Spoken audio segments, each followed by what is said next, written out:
and it has to do with what we call values and the meaning behind the words. So I will share my screen.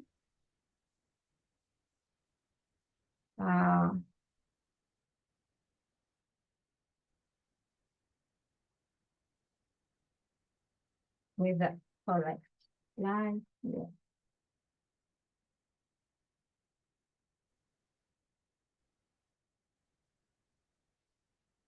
Okay, so for the very first thing we would like to do today, I want to ask you to find some paper and a pen and make a drawing showing what home means to you.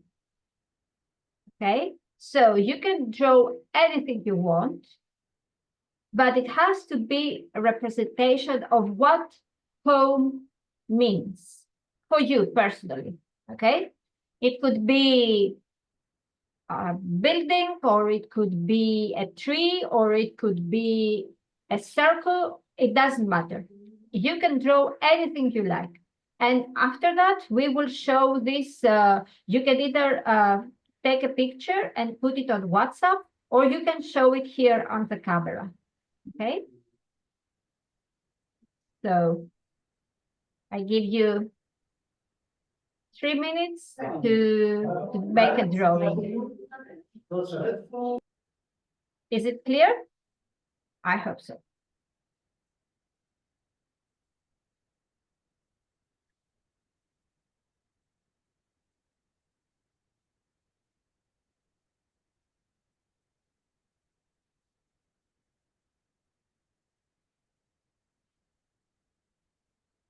Okay, let me see you. I want to see people drawing.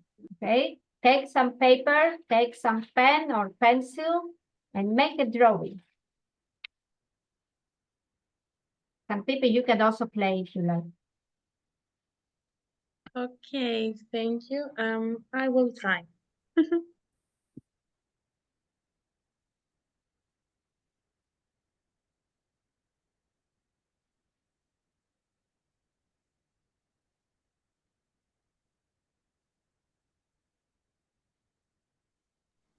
Shall we draw whatever we want from our Whatever you want, whatever home means to you personally.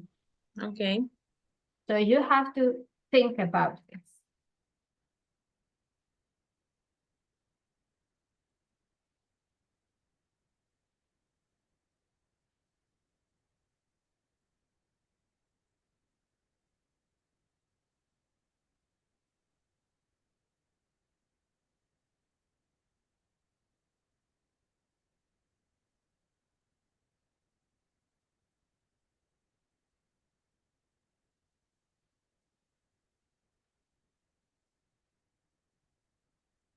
Yes, you can share on WhatsApp so we can all enjoy each other's drawings.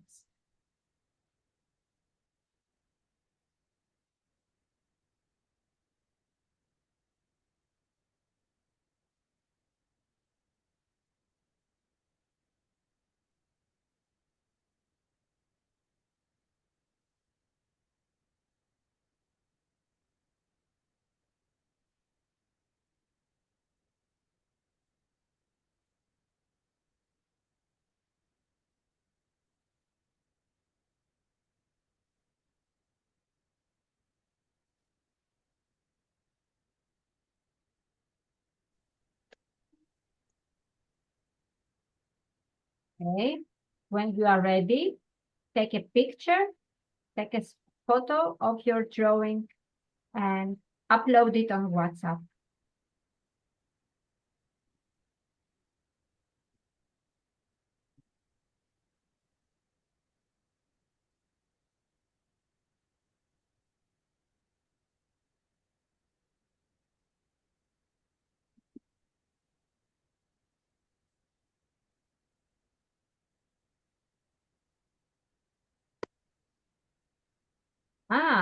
See, the first one is here.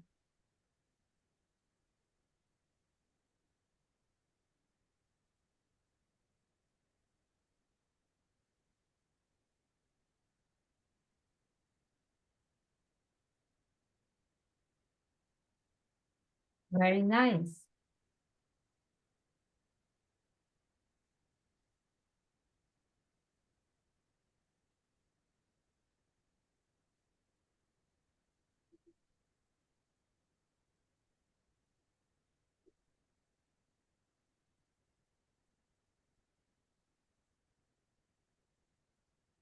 And we also have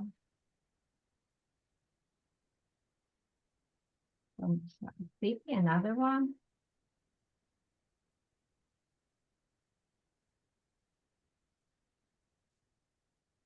Interesting. It says journaling. And you have a cup of something warm, maybe coffee or maybe tea or chocolate, maybe.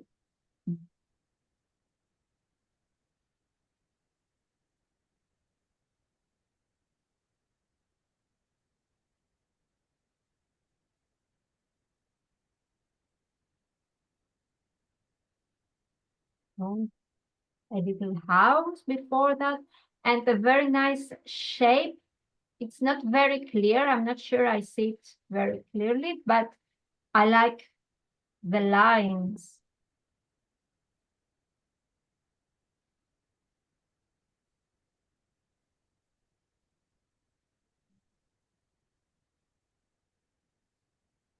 Who else will upload the others? I see that you haven't finished yet. So.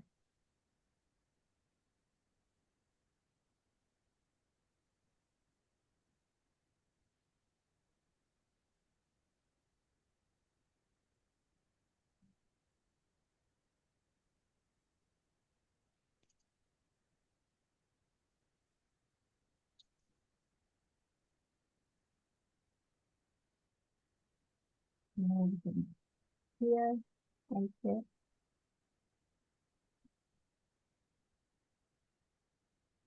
Oh, that's interesting. I wonder what this is. All these lines, it looks like a fence, perhaps. I'm not sure.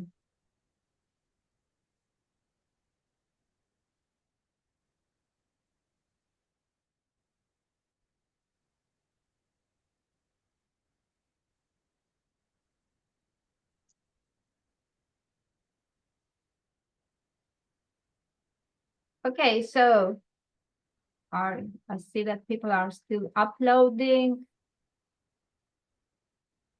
Another one. Home is a place human beings live in. Okay. So the houses could be small, could be bigger one. Okay.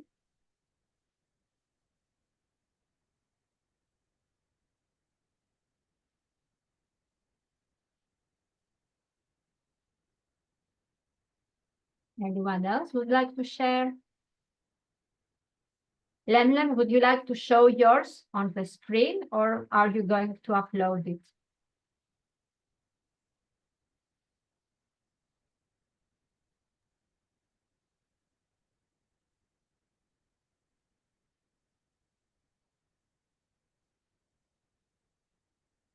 Belkia, would you like to explain what these lines are? I'm very curious.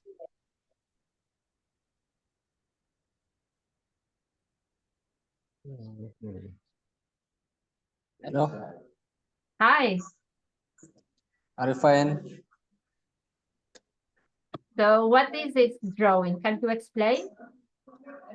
Yes, I can.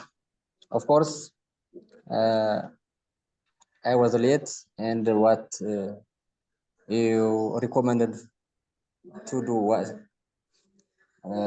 but from my understanding, I draw one great waterfall,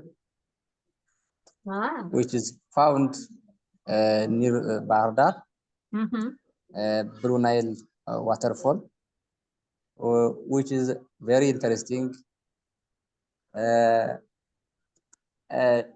and very attractive. So I wanted to show this for you and my colleagues in order to attract to be visiting in the next future. This Okay. is my drawing. And when you are there, does it make you feel at home? Does it relax you? Do you feel at peace when you are there with this beautiful Yes, place? Yes. Okay. yes. I was visited past months. Mm-hmm. Every year, many tourists are attracted by this waterfall. Mm-hmm. Even the tourists come from any world and Mm-hmm. visiting Amara region. Mm-hmm. The first choice is a Blue Nile waterfall. Mm-hmm. As we know, Blue Nile river is the largest river in Ethiopia in the world. Mm-hmm. So that the source from southwest Guajam and develop in Tana Lake, then create this great waterfall Mm-hmm. and goes to Mediterranean Red Sea. Okay. Okay. So, I see you also have something. Would you like to say a few things about yours? Yes, of course I would like. So my drawing is a cup of coffee. Not always Ethiopian one, but when I have Ethiopian one, I really enjoy it. Anyway, a cup of coffee and something where I can write what I'm gonna do this day. And not only about tasks and obligations, but also I like writing some thoughts and some feelings that I may have. Mm-hmm. This process is called journaling. And when you ask what is home for me and I mean how I can draw it, I feel that when I have some time every morning to drink a coffee and write down some things that I have in mind, this makes me feel like being in home, wherever I Okay. am. Okay. Thank you very much. And can I also ask Mohammed, can you explain what is this lovely design that you have made on WhatsApp? Would you like to explain a bit more?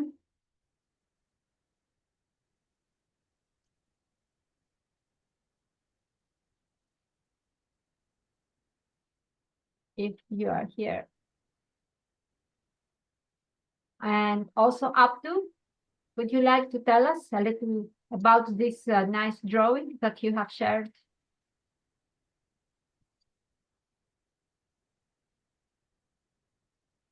Abdu, can you hear me?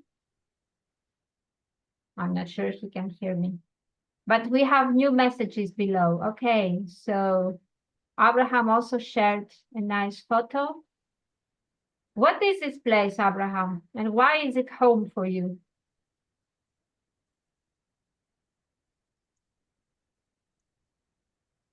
Thank you, Maria. As you see the picture or the photograph, Yes. what I attached in the workshop or the displacement, that shows about the distance measurement, the Ethiopian distance measurement, where it starts and pointed. I think as you taught us yesterday, the point, the first point.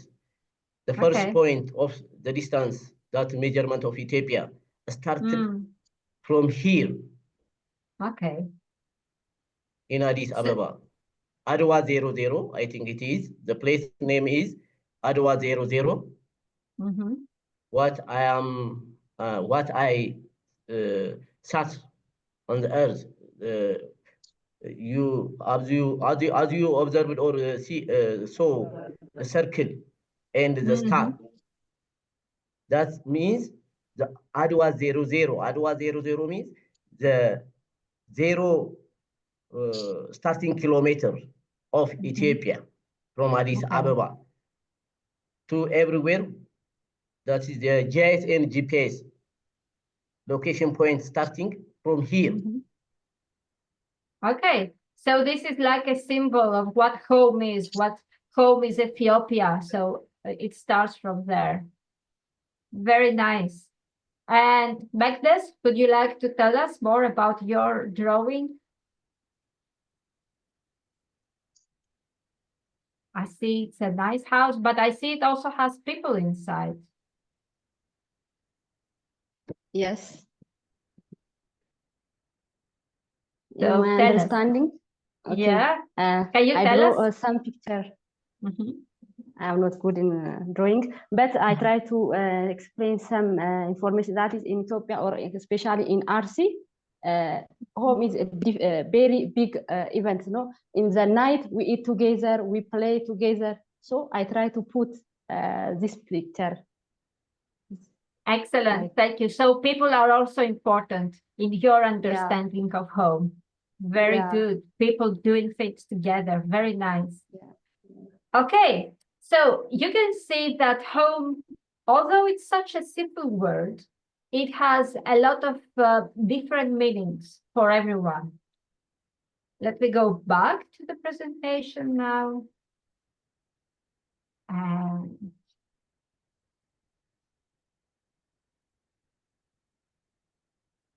And this is normal.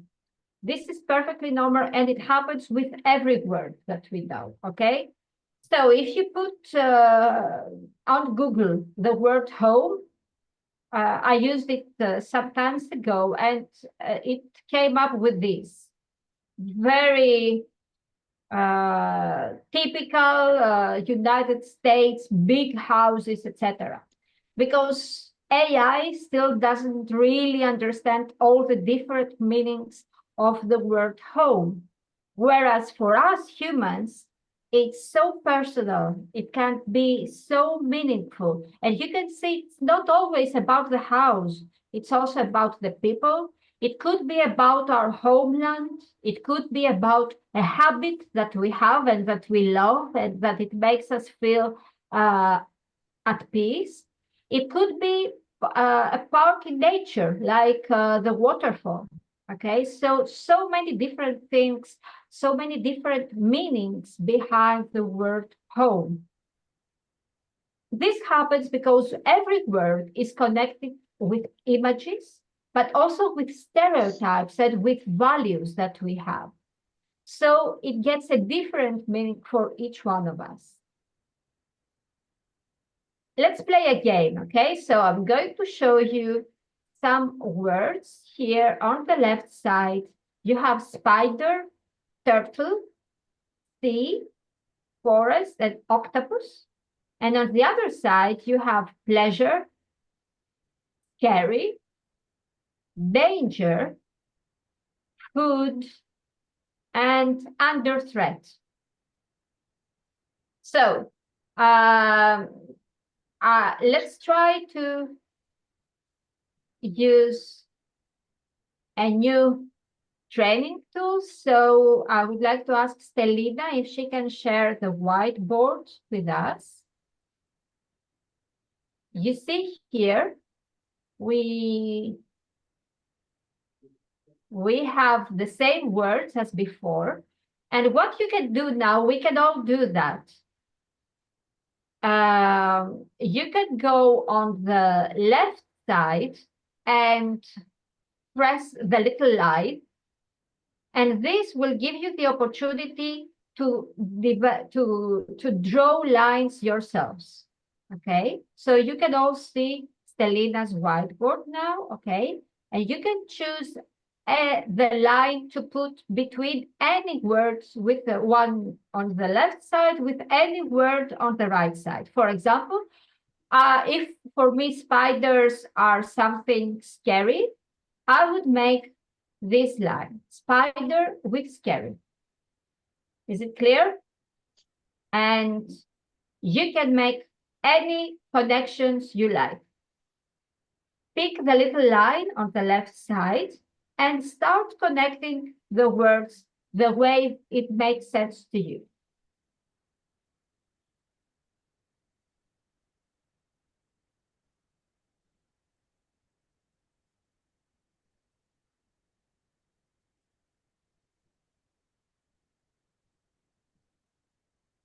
Okay, we need try not to move the words themselves because then it will not work very well.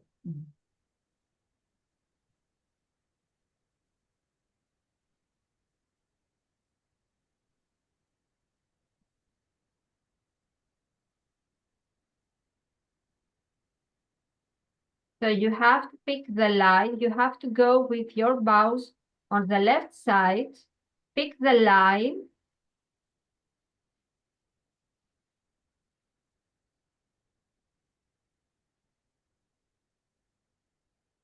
And then start connecting the words. If this is not possible because you are on a phone or because you cannot make it work, you can also write on the chat box which word goes with which, what are the pairs of words that you would connect.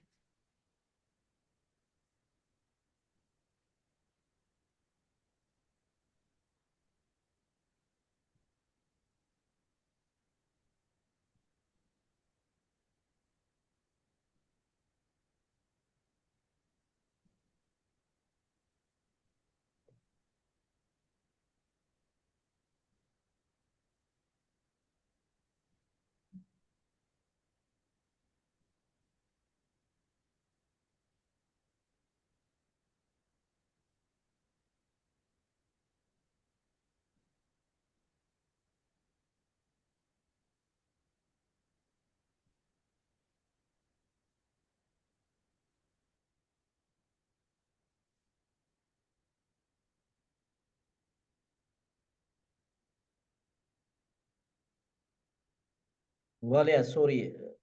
Yeah. Can I ask you? Yes, please.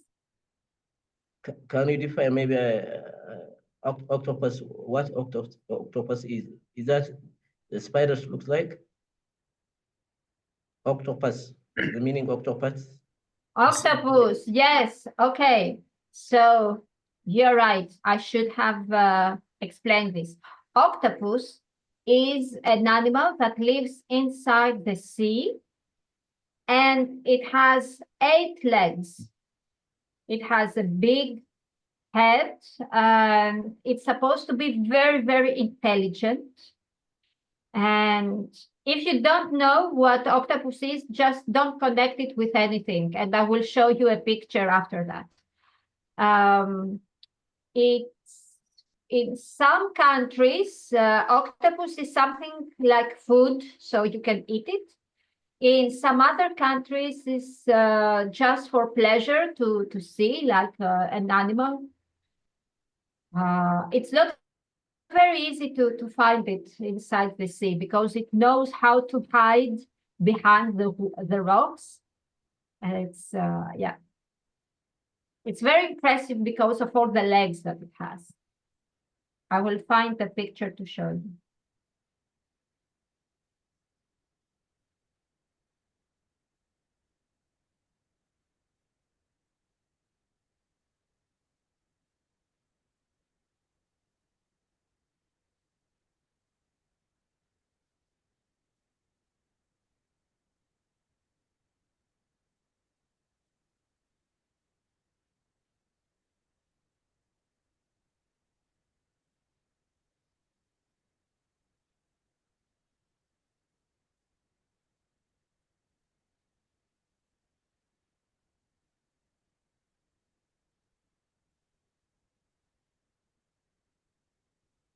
Added the picture of the chat so you can see. And typical octopus. Okay. I see that, for example, sea is pleasure for most people. I agree. I totally agree with that. Forests, for some people, connects with food, but for others is scary, but also pleasurable. Spiders, some people say it's dangerous, but some other people think it's under threat. Both of them could be true. And the turtle, again, for some people is pleasure, for other people is under threat. And it's also food. Yes, in some countries, I know that people eat turtles. That's true. So, an octopus, okay, octopus is, yes, under threat and pleasure to look at, and food. I can tell you, if you ever come to Greece, you can taste octopus. It's very tasty.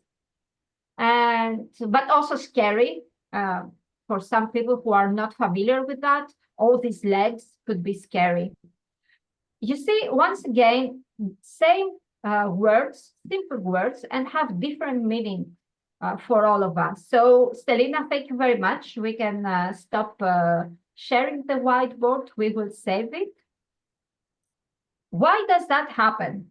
Okay, we understand that it does happen, but why? There is a simple explanation behind, and here we try to put it into an image so we can understand. As children, every new word that we know, that we learn, is put into some context, okay? And it comes along with the cultural values that we have, or the family values, or the way school presents something. For example, the very a strong word like war, it could be presented as something negative, as something that we don't want to happen, okay? In other cases, though, it could be presented as something that is related to the freedom of the country. For example, in 1821, so in the 19th century, Greece was part of the Ottoman Empire. And there was this revolution, the Greek Revolution, and after that, Greece became the modern, free country that we have today. So for the people at that time, war was not something negative. It was something that they had to do to regain their freedom after being part of an empire. They didn't want to. So some of the words are connected with very, very strong values and stereotypes, and especially those words that we have learned since children are going deep down. So they are in the deep frames, as we call them. They are very much rooted in our subconscious. Whereas some other words that we just recently came along, and they are not so strongly connected with values and stereotypes. They are going up on the surface frames, and it's more easy to change them. All these matter a lot in interpretation, because in interpretation we use words, and we need to be aware that the way we use them, or the words that we use, may be already connected with some frames in the minds of people. And this could have a different effect than the one that we expect.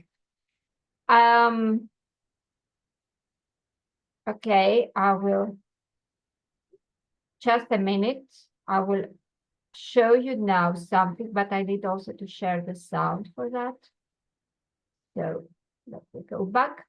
I want you to watch this little video now, and on the chat box, you can write any word that comes to your mind. Okay, just you can watch the video. Давай пошли. Ой, осторожнее. Oh, bin ein. Nochmal, Schätzchen.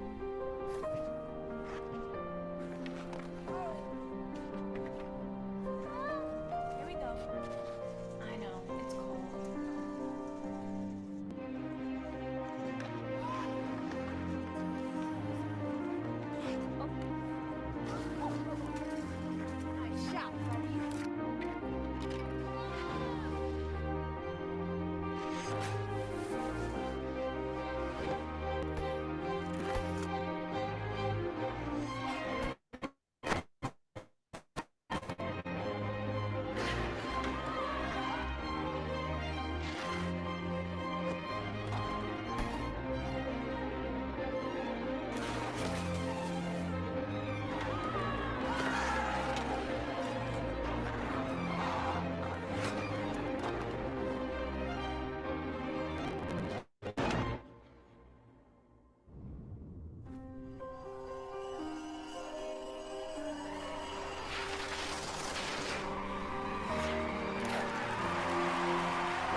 P&G, proud sponsor of moms. Okay, so if you can write on the chat what words came to your mind while watching this video.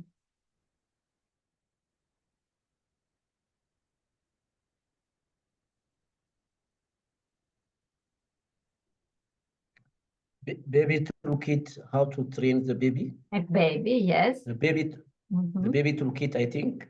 Okay, what else? The mom and any other words? What was the story about?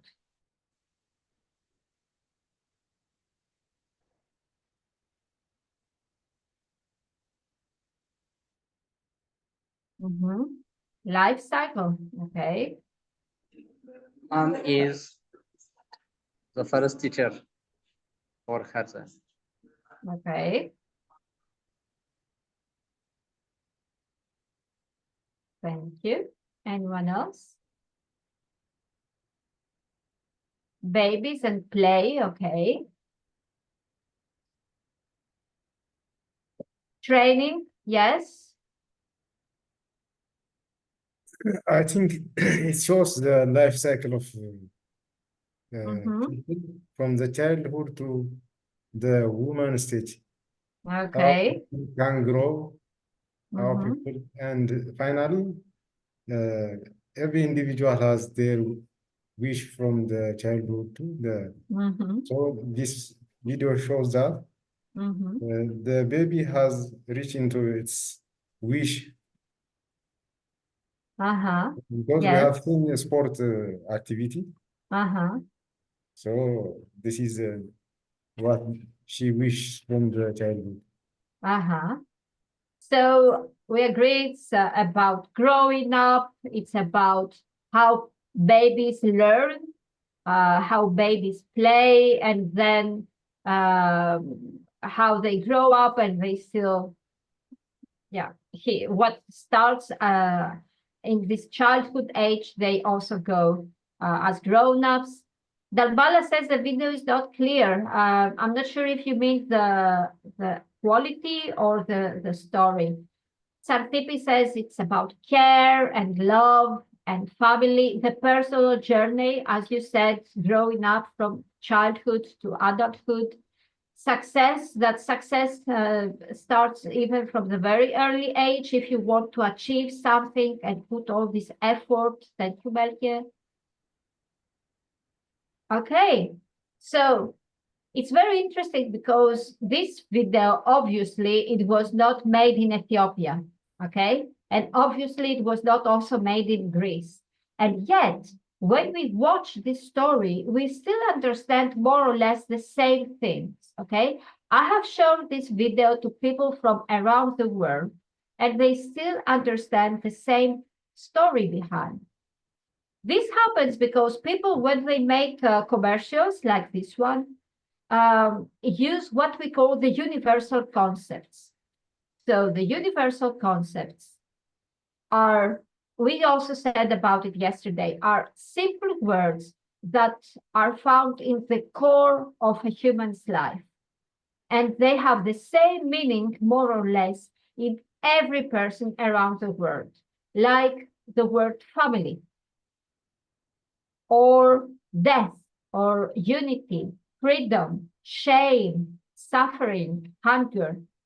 All these concepts have the same meaning, okay? When I talk about freedom, you understand exactly the same thing that I have in my mind.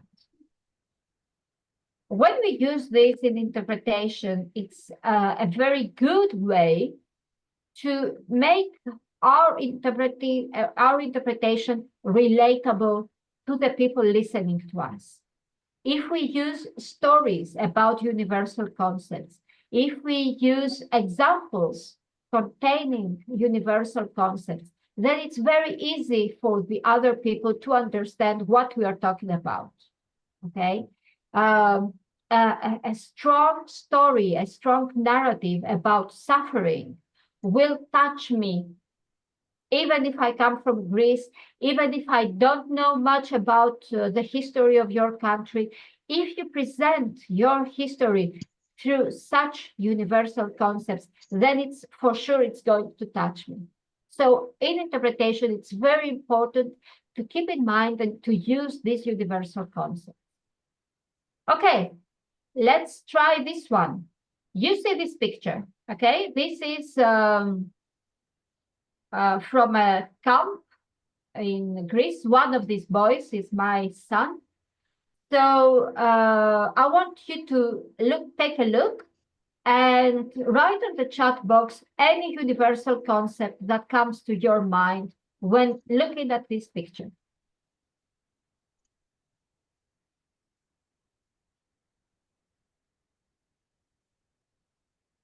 So which universal concepts would you connect with this photograph? You can write on the chat box. Let's see, we have the first one. Group, yes. Very good. Team spirit. The inter relationship with the plants and the human beings, I think. Okay, so connection with nature, yes. Diversification, okay, so it's not everything is the same. Student, good, thank you. Unity, very well. It's obvious that this is a group of people that are united. Yes, a very strong universal concept, Shabil. Well done. Okay, let me education. Yes, for sure. Let me show you another one. What about this photograph now? Which universal concepts would you connect with this photograph?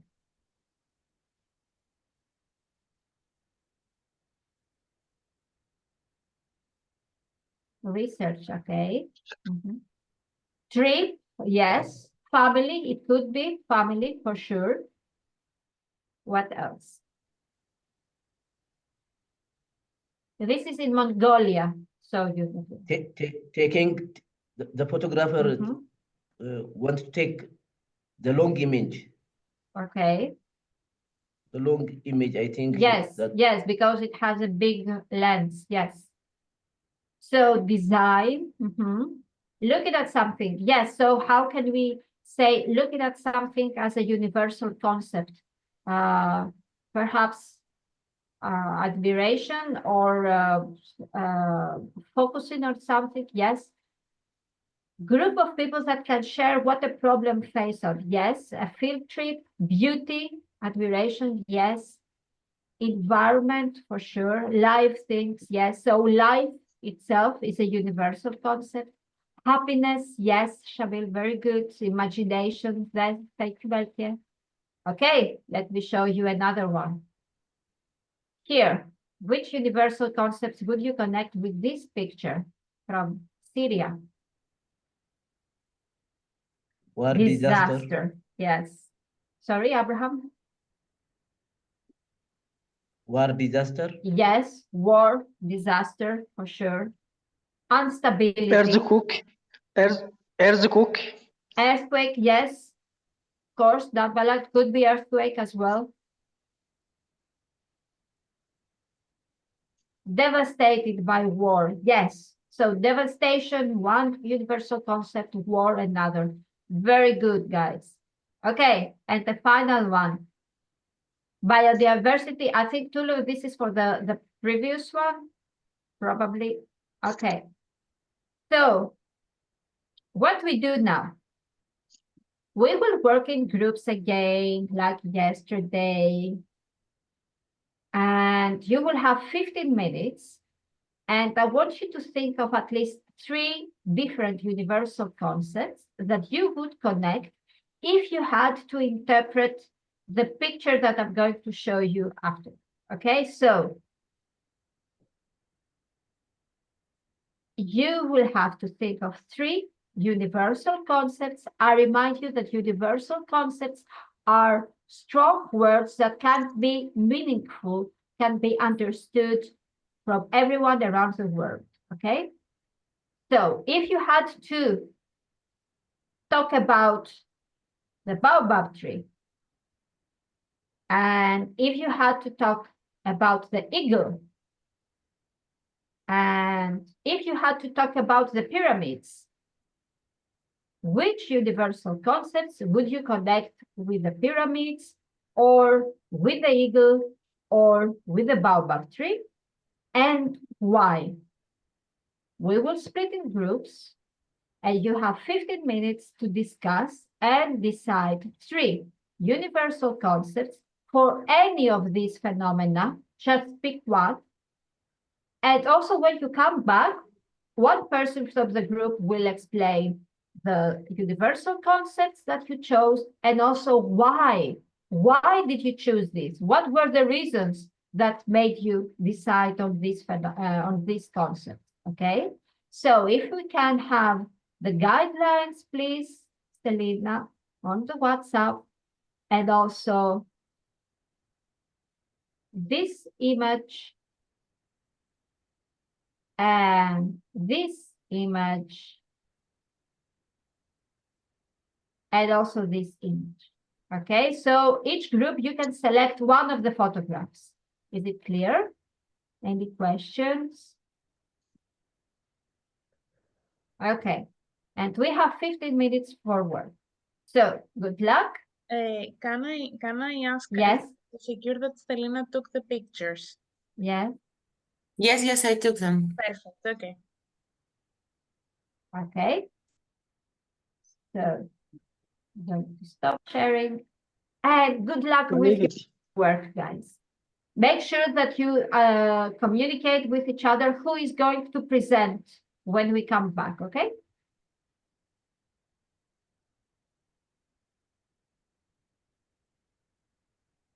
Hello.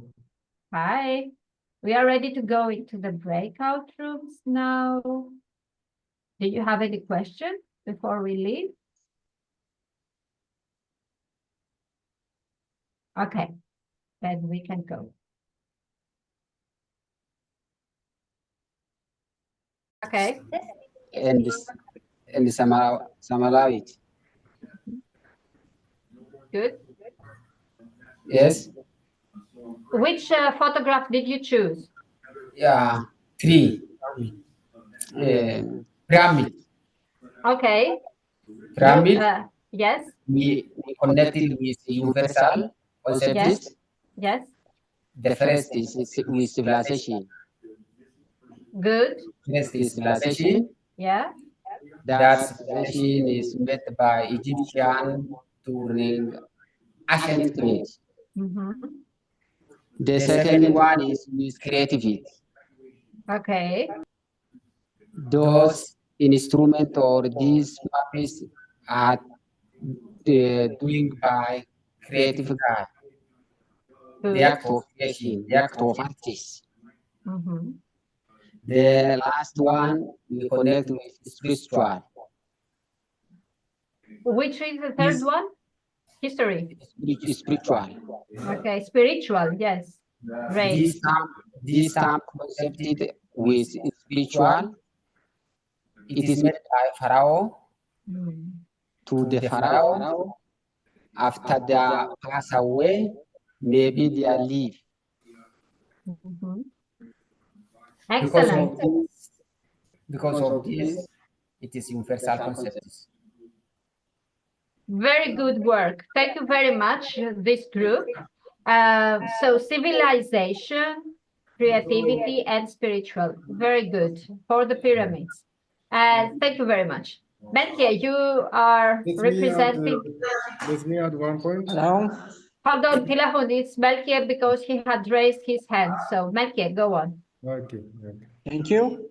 Yes. It is the first group. We also select pyramid. The second group is and the universal concept we listed out are engineer, design, imperial house, and ancient, heritage, history, art and civilization. This were will be universal concepts. Okay. So why did you select design, for example? As we see in the photograph, it shows a triangle shape, and the pyramid. Also, even the name is come from this design. So that we select design what Joshan select. Okay, so it's very characteristic, right? The design, when you see the pyramids, you immediately recognize as a very characteristic monument that is in Egypt. So, okay, so you can build your interpretation based on that. Very good work. You chose a lot of concepts, not just 3. That's fine. And let's go to the third group. Tilahun, if you were ready to talk, you want to go? Yes, I'm the member of the first group. Yes. Yeah, so I want to add one. Okay. One thing. Already mentioned by friends, but I want to add one point. Yes. The first group chose the pyramid pictures. So, as my friends described, it should be associated to civilization, spiritual, creativity. But I want to add, it should be associated or connect to settlement. Settlement, because I think in that place, the pyramids are the first monument for residential and spiritual purpose. That area. So this is a pioneer issue to make settlement in that area. So it connects to settlement. Okay. Thank you very much. So you see another point here, how you can start from the pyramids and then build your interpretation, explaining the bigger picture, like we said yesterday. So the context, why, what does it mean that we have pyramids in that place? It means that people started settling down, so making the first settlements and starting working with agriculture, etc., etc. So they had a permanent place. They were not nomads anymore. Thank you very much, Tilahun. What about the other groups? Who would like to share? Yes, Abraham, go on. Thank you again for giving me a chance that to say about the questions. As my group, we choose the big 3. We choose the big 3. We prefer the big 3. Yes. Before going to that, as you know that Ethiopia has more than 85 tribes or nations. Most of the nations or the tribes are depend based on these 3. Whether when they want to make a meeting, a social meeting, when they want to take a religious aspect, when they want to conflict resolution systems, they need to take these 3. Under the 3, they want to discuss together. So as the whole, it is our value. It is our value. The big 3 is our value. Most of the peoples, most of the society, most of the tribes of Ethiopia want to discuss and need to arrest here. So why you want these 3? Maybe the 3 indicates a nature phenomenon. As you know, that the tree is the big tree. That big tree is a nature phenomenon. The second one is based on under the tree, at the middle of the tree, the big tree, or the stem. On the stem, there is some clothing. At the same that also there is a cross. There is a cross.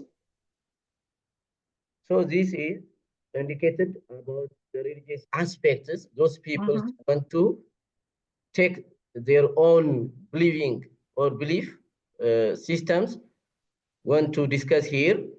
That is also a religious aspect phenomenon. The other one is social affirmance. Social affirmance. When you are coming to Ethiopia, mostly the Oromo people, Oromia region, it is one part of Ethiopian region, Oromia. The Oromia, most of the symbols of Oromian peoples are dependent on this tree, the big tree. Their flags are dependent on this. Their beliefing systems are dependent on this. The Erecha, when they celebrated anything, they are using this tree. When you are coming to go, our nation's Sidama, my specific place, what I am found in Sidama nation. When you are coming to Sidama nation, the Sidama nations also used this tree, this big tree, for every social aspects. During a primitive, during that time, they use this big tree, but when the message, that's what the message the tree can transfer for the audience. As you observe it as an entrepreneur, as you are an entrepreneur, when you observe it, the branch of the tree are not good. It's not on a good way. As you taught us before, as you showed us before, the disaster. That means, that implies the tree branch, the leaves of the tree are not good in a way of, is not in a way of good.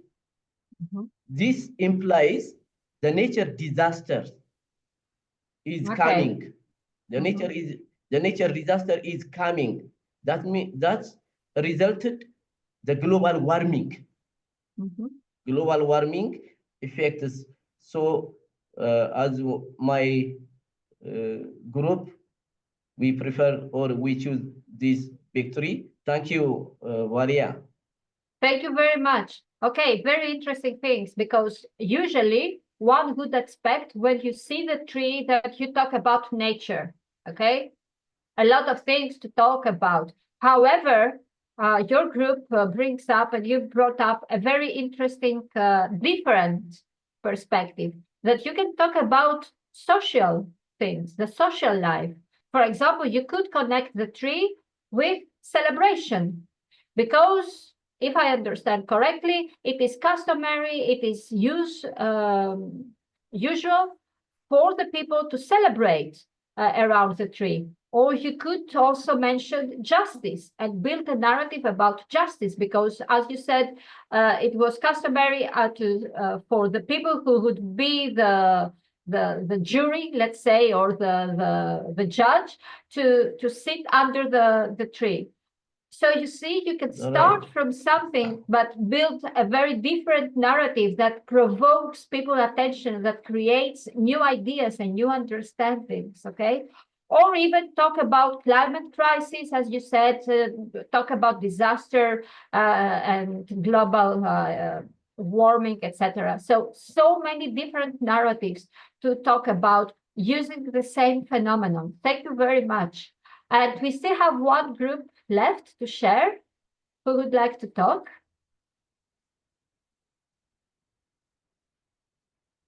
Someone? I think there was 4 groups, right? So there must be one more. No? Okay. Okay, very good job, guys. So you see now that we start discussing how to make narratives, how to choose which story to say about our heritage. It doesn't have to be the same story that Wikipedia would say. We can select narratives that make our heritage more interesting and more appealing to people, okay?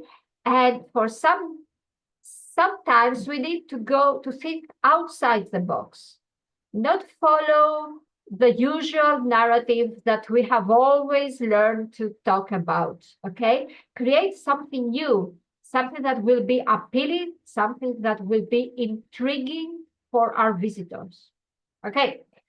We all deserve a good break now because we have been talking for quite a while. So 10 minutes break and we meet back at 11:30, 11:30, okay? See you in 10 minutes. And before we stop for the lunch break, I would like to go into the very creative part of this workshop that has to do with interpretive themes. So interpretive theme is like the title of our narrative. It's like the core, you know, the heart of our narrative. Let me show you what I mean. Here we go.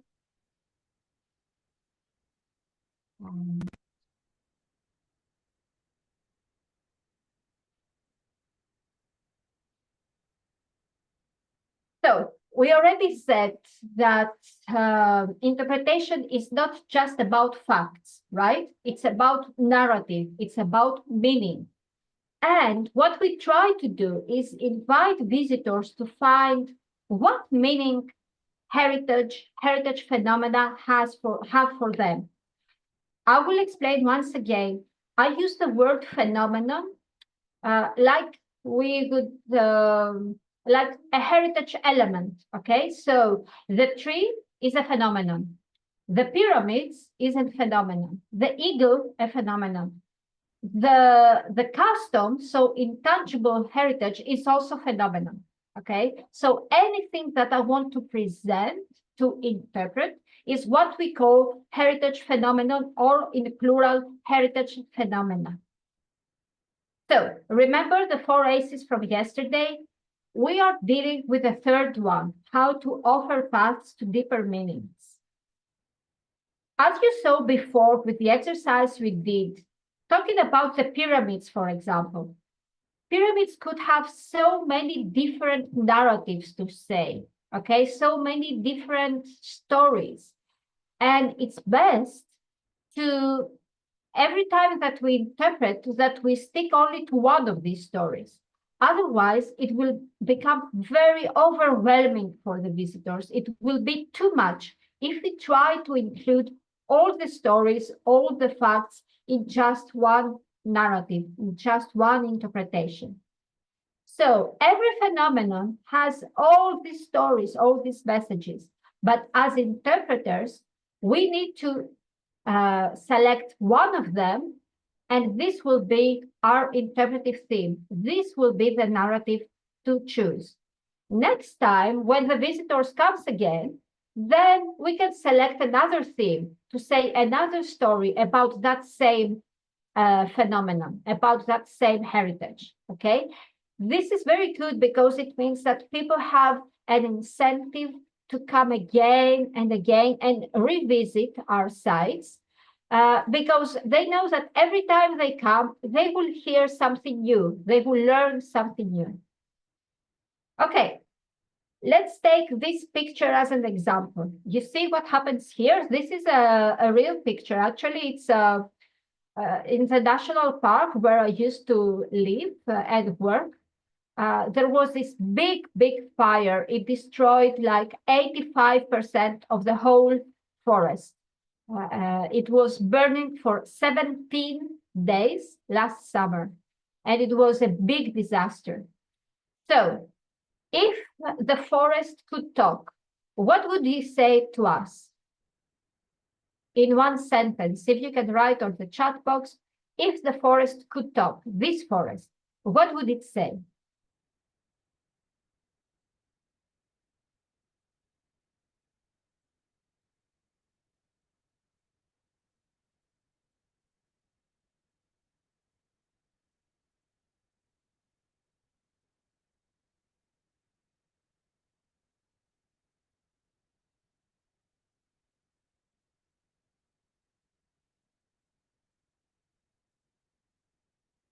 anything. What do you think that it will say?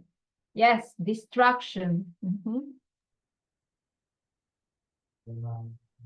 What else? What if it could talk? What would it say to us? Devastation. Okay. Big devastation. Big one, yes. Any other ideas? Please help me.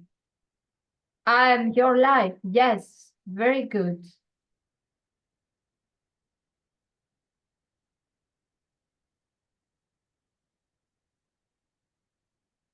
Call for protection, emergency. Invite to think about our responsibility. Yes. Care, yeah, another good one.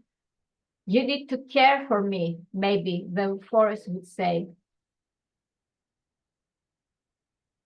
What else?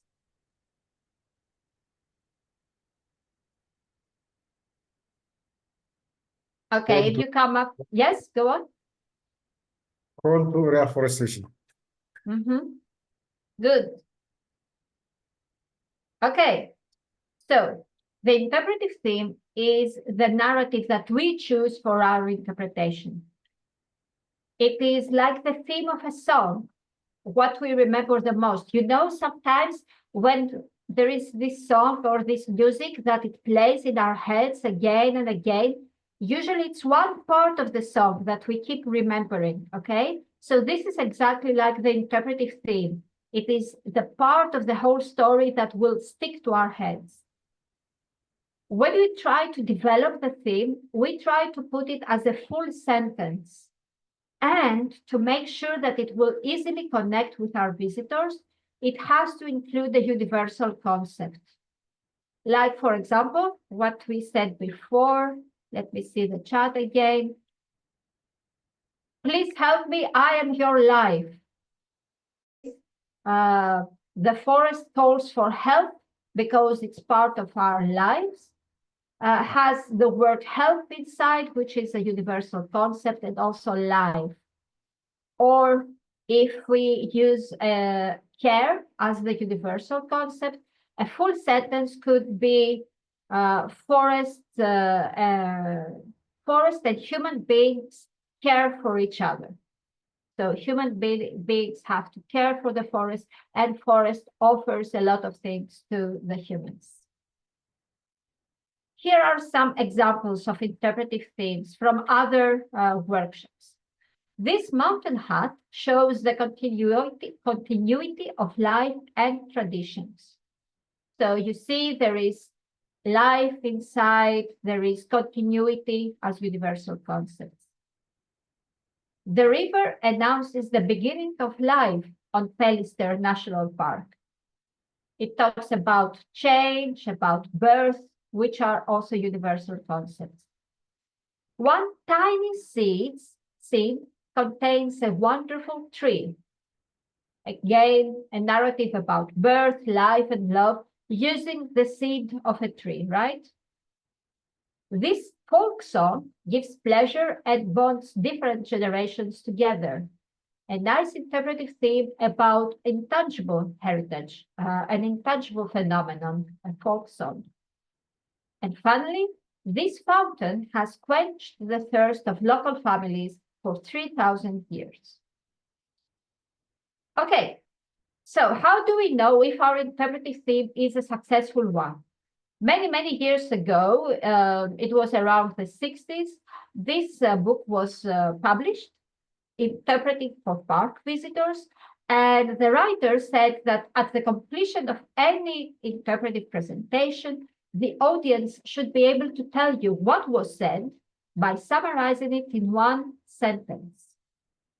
But things have changed since that long ago, and now we no longer expect people to remember one sentence out of our interpretation. Instead, we say that the main purpose of interpretation is to provoke audiences to think. And when we settle that this is the purpose, then it's easy to reason that the more sentences an interpretive product generates in the person's mind, the better and more effective the product is. So the more perspectives, the more new ideas, the more understandings we provoke to people, the better our interpretation is. Another book that I really love a lot, Meaningful Interpretation, says the measure of interpretive success is not the audience's ability to parrot the interpreter's theme. Rather, it is the audience's personal and meaningful connections to the resource. Okay, so people don't have to remember by heart what we tell them. They don't have to be like little parrots. Okay, whatever the interpreter says, then the audience can repeat. No, it is successful. It works very well when the audience really connects to the site, does something to their heart. In the real life, however, as you understand, we don't have just one tree. We don't have one phenomenon. We have many of them. And each one of them has all these messages, all these stories. And what we do is select themes and then find a way to connect them, to make a full story. So this is the thematic line, and it follows one main theme, as we say. It's like writing a book with many chapters, and each chapter is about one phenomenon. Tilahun, remember yesterday that you showed us this very nice site where you had different monuments inside, so churches, castles, etc. So in this case, it would be a very good interpretation if we visited the site. Hold on, because I can hear myself. Yes. So if we visit the site and we visit each of these buildings or some of these buildings and say one narrative for each one of them, but in a way that somehow they connect to each other. It could be a chronological order, or it could be about the architecture or material used for building these, or about who built them and what purpose they have these buildings. So a lot of different themes, but they need to be relevant to each other so that by the end of the visit, people have understood and have a complete image in their heads. Okay? So let me check the time to make sure that we are okay. So what we will do next? There are also some examples about main things. One of them is in the former rural community, social roles were clearly defined, affecting the life of its members. Okay, so this is a main theme that could be about different customs, so intangible heritage, but also it could be about some artifacts that the local community prepares and somehow show the social roles, etc. Another main theme, death is an essential element of life. So this could be a main theme even in the pyramids, right? To talk about the pyramids as and explain through the pyramids, explain the burial customs of ancient Egyptians, also about the hierarchy in the Egyptian society at that time. And the third one, forest Finns. So the people in Finland, they were the ethnic group that lived inside the forest, brought magic and positive change to these forests. Just some ideas. Okay, what happens next? We start working in.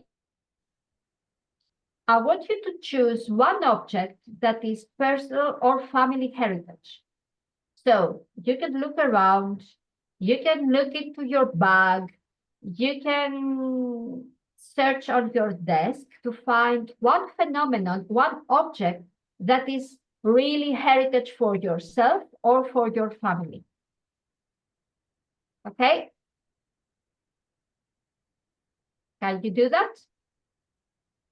Is there anything that you can use on your desk or in your pocket or in your bag? It has to be there in front of you. Yes, of course. Okay, if this is really meaningful, okay, I have no objection. Okay, so look around and find something that is really important to you, really heritage object. Heritage object. It could be a drawing, it could be something that you are wearing, something that you always carry with you.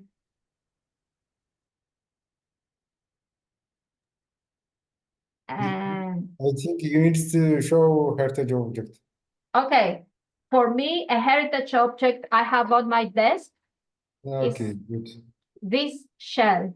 I have also a heritage object within a near table. Let me show you. Or it could be, I have here, I have this pen here that my son had bought for me when he was a kid. This is the castle of Fasilides. Okay, so this is good. Okay, excellent. Menke, wow, this is impressive. So please try to find something. It doesn't have to be expensive. It could be something that is really meaningful for you. And you keep it there on your desk because you are going to use it.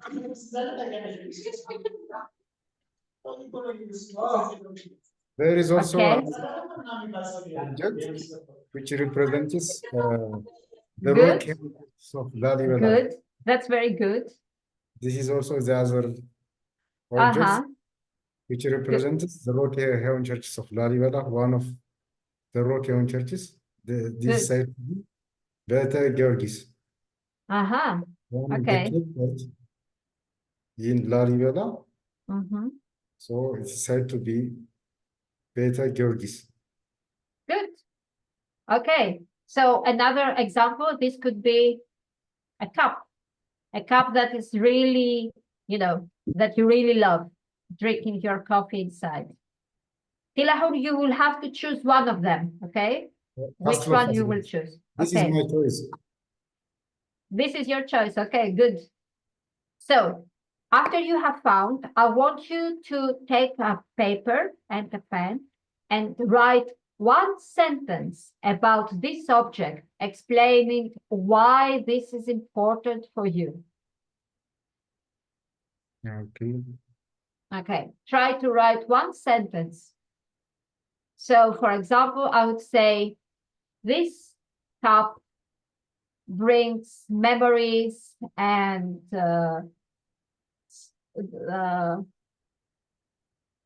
makes my day start with lots of memories.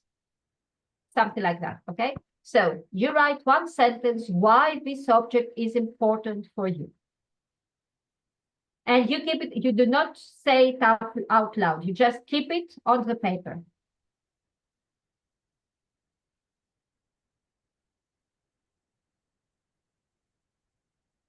Yes, we want to describe in words or written.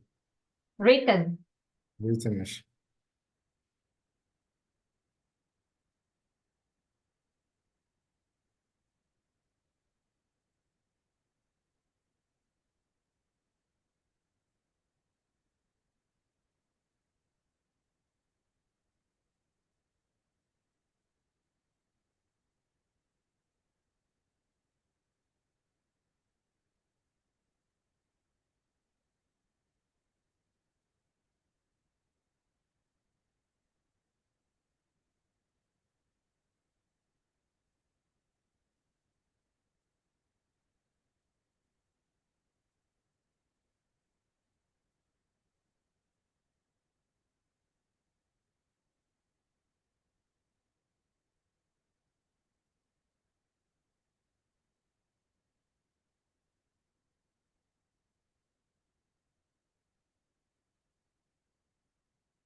Okay. I see the message on the chat box. You don't have to write it on the chat box yet because you are going to further work on your sentence. So keep it on your paper for now. Okay.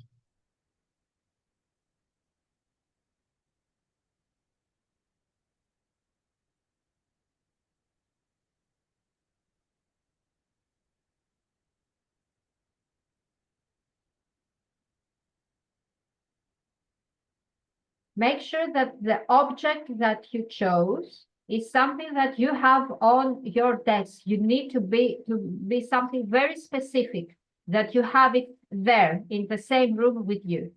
It's important. Something personal.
Okay.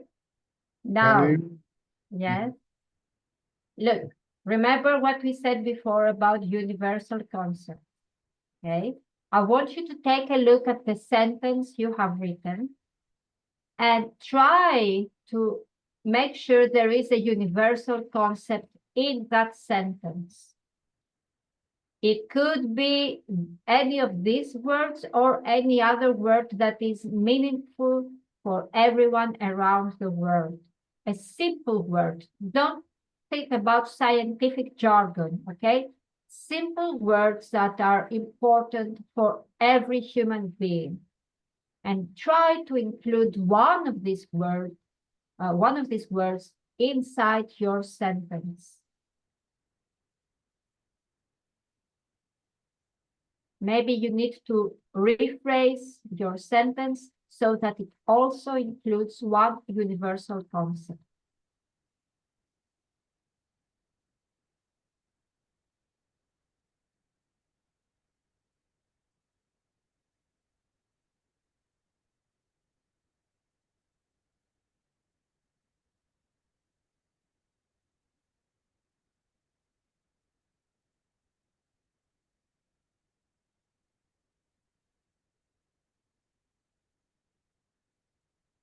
Okay, I see the message on the chat box. Can you choose something that is in the same room as you are? That doesn't come maybe from a heritage site, but it is in that you have it with you right now. And write a sentence about this item.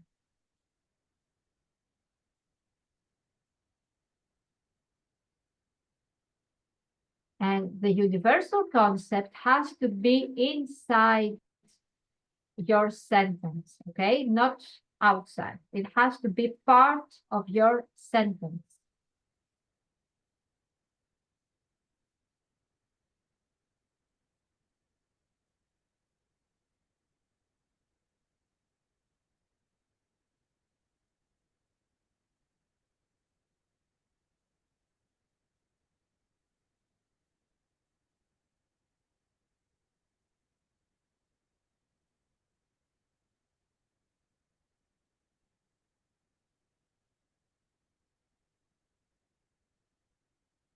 Okay.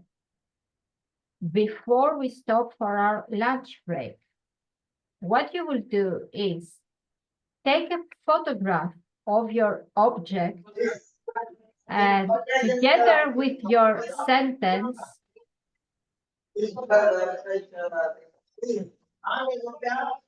Darbala, you need to ask something? Okay, so you take a photograph of your object and together with your sentence, you upload it either here on the chat box or on WhatsApp, whatever is easier for you. Okay, so in the end, we will have a collection of all these objects and of all the sentences because we will use them for the exercise. Okay, so I repeat, you need to send me a photograph of your object, and your object is not something that is out there in some national park or in some lovely area. It has to be personal heritage for you that is meaningful for you as persons, and it has to be present in your room so that you can take a photograph of it and you can upload it together with one sentence explaining why this object is important, is meaningful for you. Okay? It's very important that you follow these guidelines. Otherwise, the exercise will not work. Okay, so it's very important to pay attention. Good. Okay, I see that some people have already started uploading. That's excellent. And we can now go for our lunch break. And we will meet back at 1:30. Okay, so we meet at 1:30 to continue with this exercise. Okay? Thank you. Thank you very much, everyone. See you in 1 hour and a half. So, you need to take a photo of the object and the sentence that you have created and share it with everyone. I see we already have on the chat box, Darbala said some nice coffee beans. And Belke, you posted the photo. Yeah. Excellent. Tilahun, a photo of the castle. And Melke, you also have the sentence, right? Valia ibex is an endangered endemic animal which needs care. Okay, good. And Magdes has a nice picture, but this is not an object that you have in your place. I need a personal object.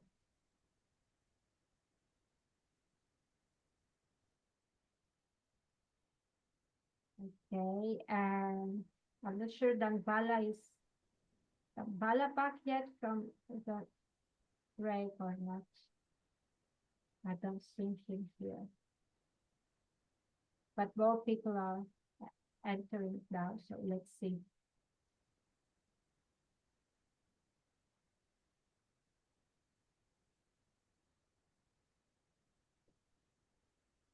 Okay.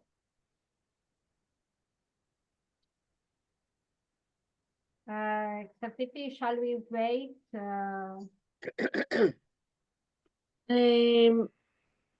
I believe that more people will appear, but I don't guarantee that they will appear in the next minute, let's say. So I propose to start. Okay, so we need to have the photo and the sentence on the chat box or on WhatsApp.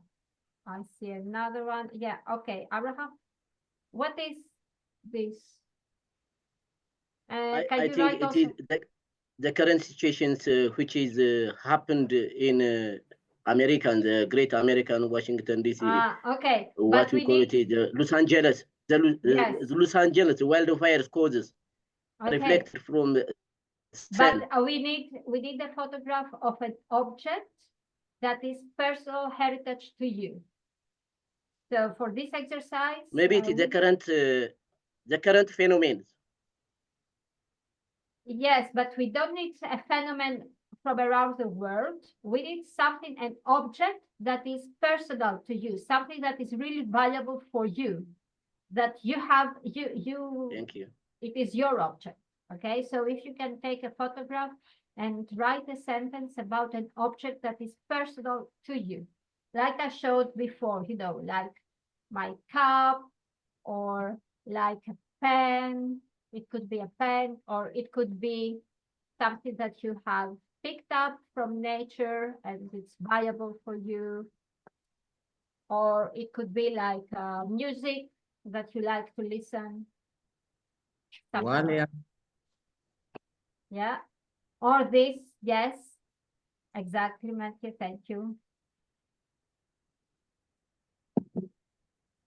So you need to put the photo of the object and the sentence on the chat box.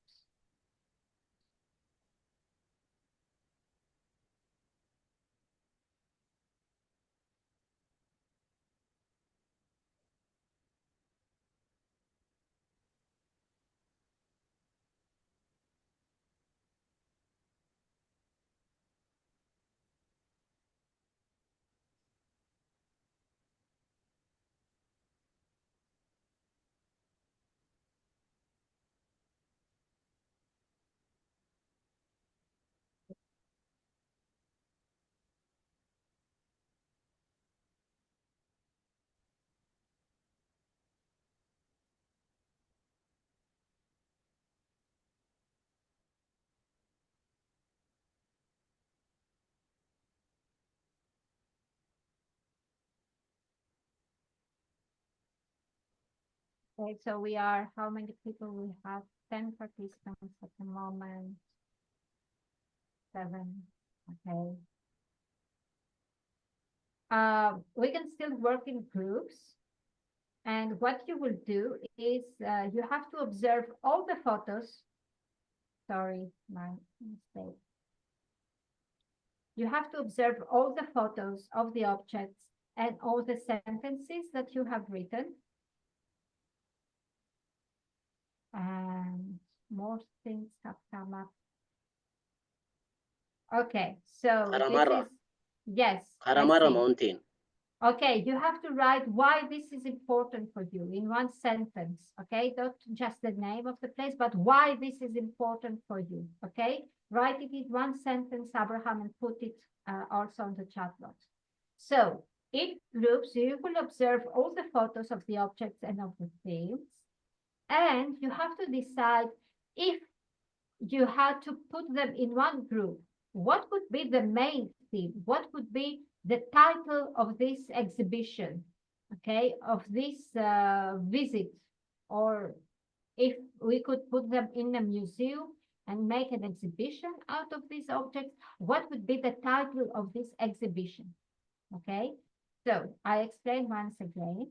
We will split in groups, and each group will observe all the photos of the objects and all the sentences that you have written.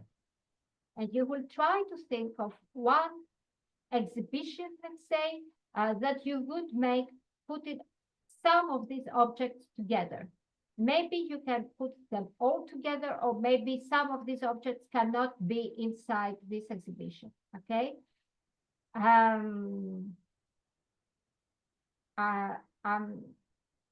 So I will, let me check once again what's on the chat box. We have several photographs there that you can use as ideas.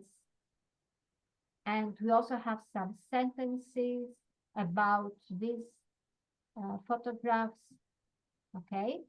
So you think like curators of an exhibition. Which ones of these objects would you put together for this exhibition, okay? Is it clear? Do you think, Salkiti, that we can make 2 groups or 1 group for the time being? The truth is that we are 7 people. And I think that we could try to do it in 1 group. Okay. Okay, thank you, Abraham, for the explanation. Good. And Goitom, the photo of Goitom, let me see if it's here or if it's still uploading. It's about a bird. I don't see the photo yet. I don't know exactly. Perhaps my computer is slow. Do you see the photo? I can see some photos, but I can download them and see them. Okay. So do you already have the photo of Goitom? Or not yet? Goitom, just one moment. He just uploaded now the sentence. Goitom, no, wait, no, I can't see any photo from Goitom. Sorry, I can see the text, but not the photo. So Goitom, if you can upload also the photo, that would be great. So far, guys, we have the mountain from Abraham. We have the coffee beans from Dangbala. We have the lovely sculpture for Melchior. Tilahun, who said this castle. Magdes Magdes, what is this at the photo that you sent? Can you explain?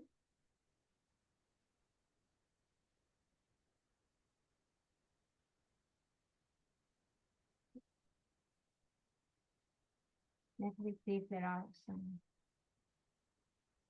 Magdes, can you hear me? Yeah. Yes, it is cultural clothes of RC. Okay, so it's the clothing that we are looking at. Good, thank you. And can you also write one sentence why this is important for you, this clothing, and put it also on the chat box? It would help us for the exercise. Okay. Thank you. And Gobu has put a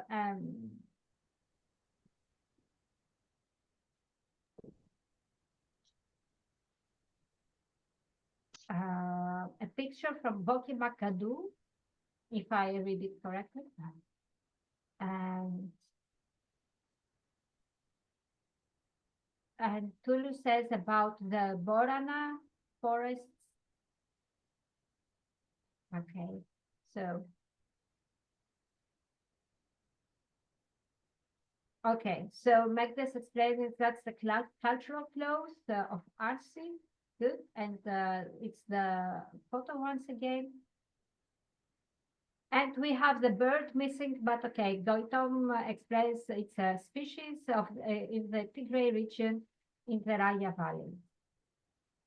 It is important. Okay, so for some events, Magdes explains that it's important to wear this kind of clothing. So we can work in groups now, and based on these photographs, you will try to think which of these items could go together if we could make an exhibition, okay? Which ones would you choose to put together, and what would be the title of that exhibition, okay? So I propose to try to work in 2 groups maybe. Okay. And see how it goes, okay? Okay, so Stelina has done the 2 groups already, and she will do it now. Okay, and we will give 15 minutes. 15 minutes, okay. Yeah. So Stelina, when you're ready, we can do the breakout rooms. Discuss what, I'm not sure if you managed to discuss what we asked. So if you decided to make an exhibition or to somehow connect some of the photographs that you shared or the objects that you shared with us. Did you manage to reach a conclusion in your groups? And would you like to share it with us?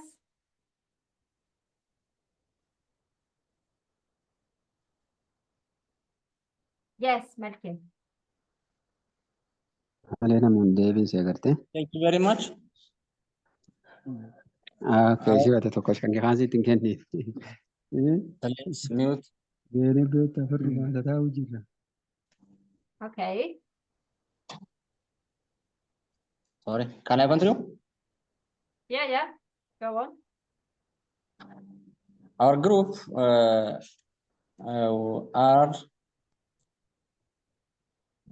post and write 3 pictures. Yes. The first is Walia Ibex, as I mentioned before. Yes. Which is found only in Ethiopia and endemic. It is more endangered animal.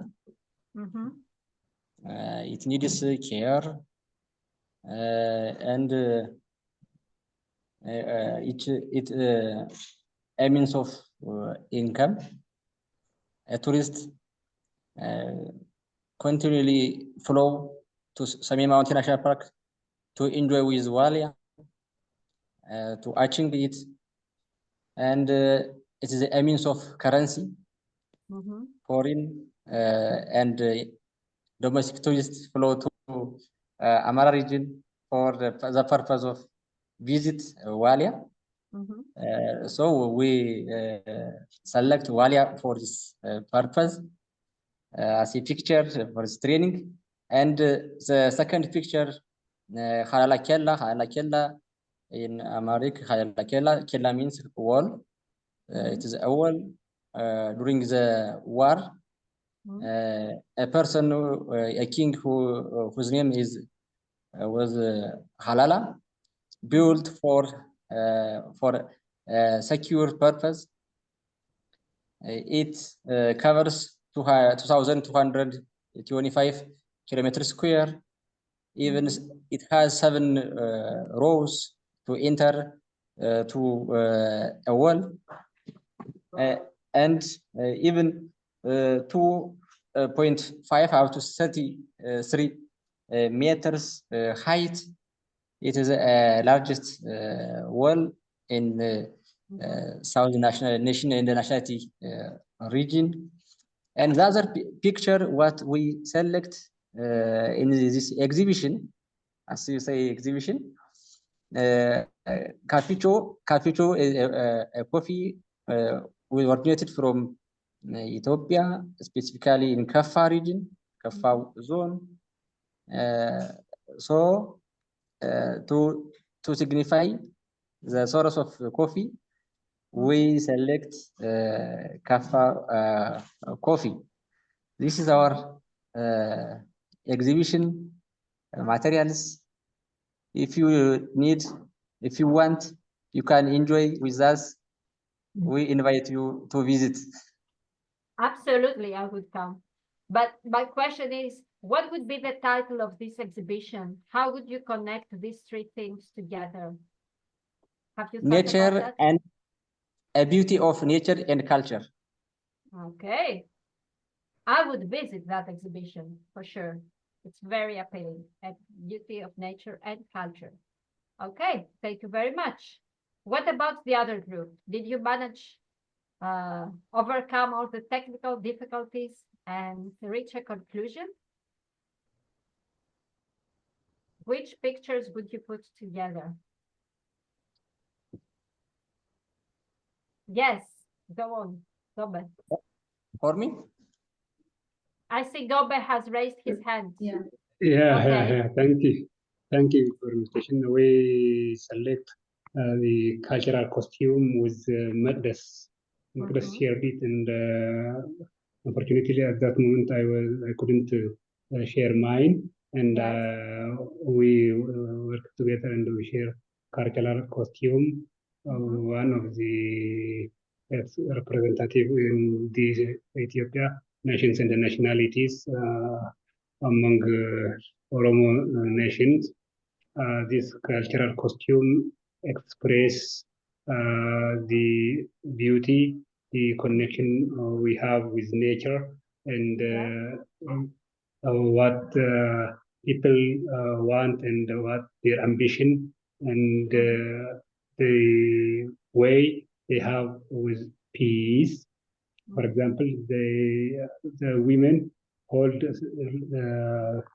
stick, which we call locally sinke, and it is the significance for image of peace and a demonstration right of women, and if everything every unwanted situation happened in the community and elsewhere, the women hold this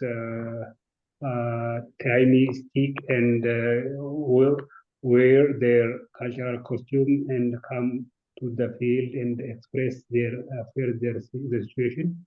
Even if there is war and if there is conflict among local people and in any situation, if they hold and they come out to the field, things become settled. And this is why we select that women have the right to participate in every aspect of social affairs. It indicates. That's why we select this cultural costume with the stick they hold, and we chose it. Okay, very interesting. Would you add any other of the photographs together? Yeah, we can add. We can add. Okay, I will add. Okay. And what would be the title of the exhibition? The title of the exhibition last time was actually we celebrate in relation with the World Cultural Tourism Day. That is peace in tourism, the relation of peace and tourism. We held it last time in September. Okay. So it was already happened. Okay, very interesting. Thank you very much. So Yeah, you see how when we want to make an exhibition, or maybe for your kind of work, maybe you want to create a tour for tourists, okay? You start by looking at the destinations that you already have, the sites that you already have. And you think about the narratives behind these sites. And then you can think of how to combine some of these sites together under one, under one narrative, okay? So this could be, I'm just saying an example now, architecture in the from antiquity till today. And this could be a very nice tour where we visit different architectural monuments that represent the evolution of architecture in Ethiopia from antiquity till today. Another route could be about tasting delicacies in Ethiopia, okay? So where would we go to taste some really interesting food or specialties or coffee, drink a special coffee, etc., etc. Again, which place would we go? Which stories would we say in a combined way so that we make a product that is really interesting for visitors, okay? So interpretation can help us with that because it gives us the narratives. And from the narratives, you find ways to combine different sites or to combine different monuments within the same site. And this is how we use main themes. And this is how we build an interpretive experience. Okay, I hope it is a little bit more clear now after this exercise. We start from the specific things, from the objects, from the sites, from the monuments, and then we build the combination between them. Don't try to put all the narratives together. It becomes too much and it is tiring for the visitors, okay? select the ones that you feel are the most interesting or the most appealing for the specific visitors you have, and also that make up a nice story all together combined. Okay, so it's time for the homework of today.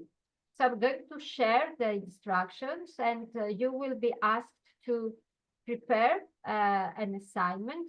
But this assignment we will present tomorrow, not today. You will have to work on that today. You will continue also tomorrow, but the final presentation will be for tomorrow. Let me share my screen and I can explain more about this.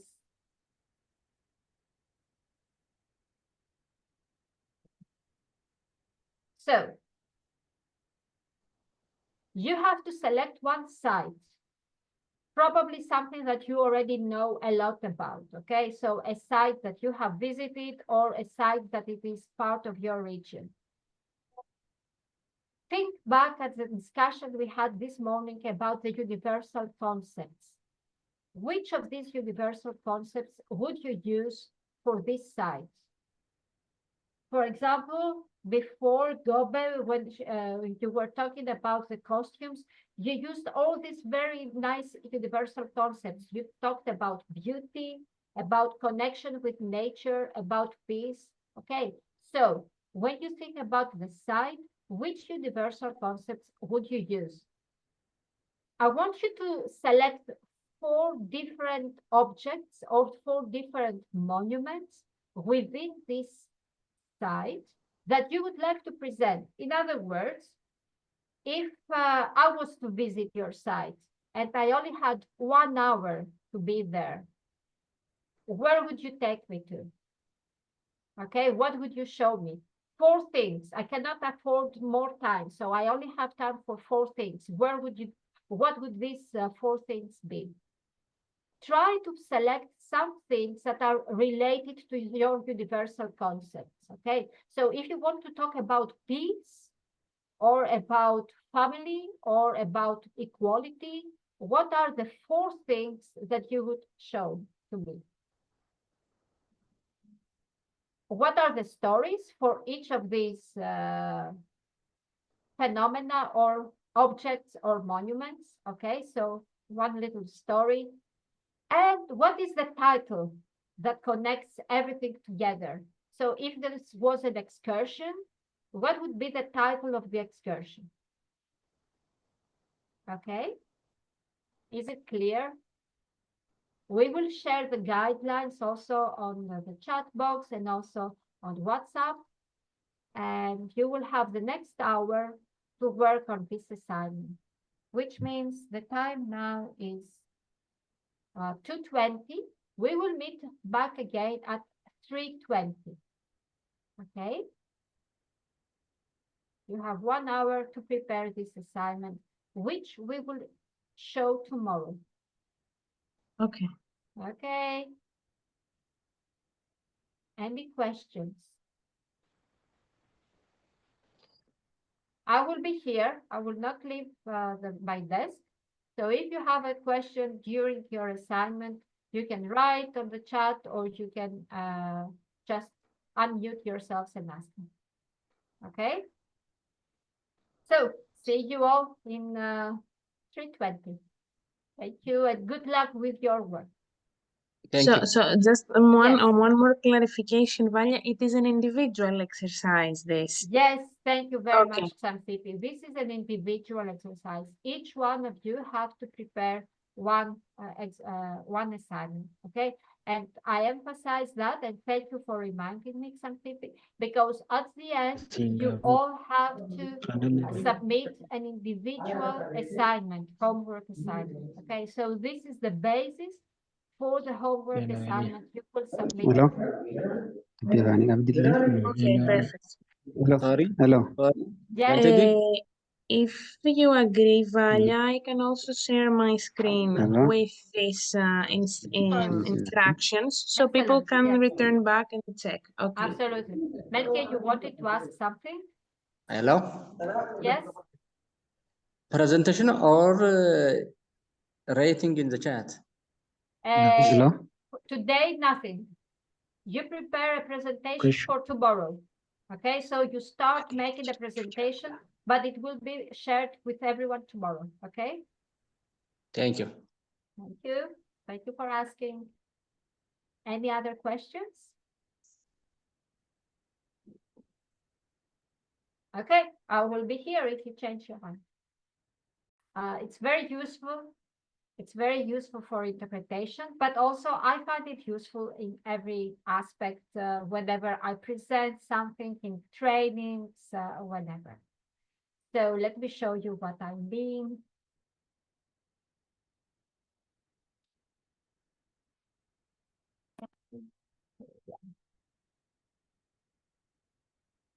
Remember the 4 ACEs that we discussed yesterday? These are the 4 ACEs, but the one that we are going to focus more has to do with participation. Even yesterday morning, remember when we start discussing what is it that makes an interpretation really interesting and appealing? And you said one of the things that you come up with was engaging your participants, engaging your audience. The best way to do that is to have a discussion with them. But to start a discussion, you need to make some questions. And this is what we call open-ended questions. Open-ended questions are the ones that provoke unpredictable answers based on the participant's personal experience. A very easy open-ended question is, what did you have for lunch today? Okay, so I cannot foresee what your answer could be. It could be anything from I didn't eat yet, or I had chicken, or I'm on a diet. Okay, so I cannot predict what you tell me. This is an open-ended question. Open-ended questions invite people to share their own experiences, okay? But not just the experiences, also their ideas or their opinions. How does this castle make you feel? What do you think is the reason behind heritage conservation? All these questions do not have just one correct answer, but they are inviting you to share your experience, your lives, your ideas with the rest of us. This is why we say that they help people engage into a lively discussion. Okay, let's say that you already asked a question. What is the best way to handle the questions? First of all, very important to remember, you have to wait for the answer. Sometimes it feels awkward to spend a few seconds waiting for the answer to come back, but you have to wait for that. So I ask a question and I stand there waiting for the answer to come. Second, very important thing to remember, we have to react positively to all answers, okay? Even if we don't agree with someone's opinion, or even if we know that what this person says, maybe it's not factually correct, still we have to react positively. Otherwise, if I say, oh, no, I don't think that what you're saying is true, this person will start feeling uneasy and maybe will stop trying to be part of this discussion, and we don't really want that.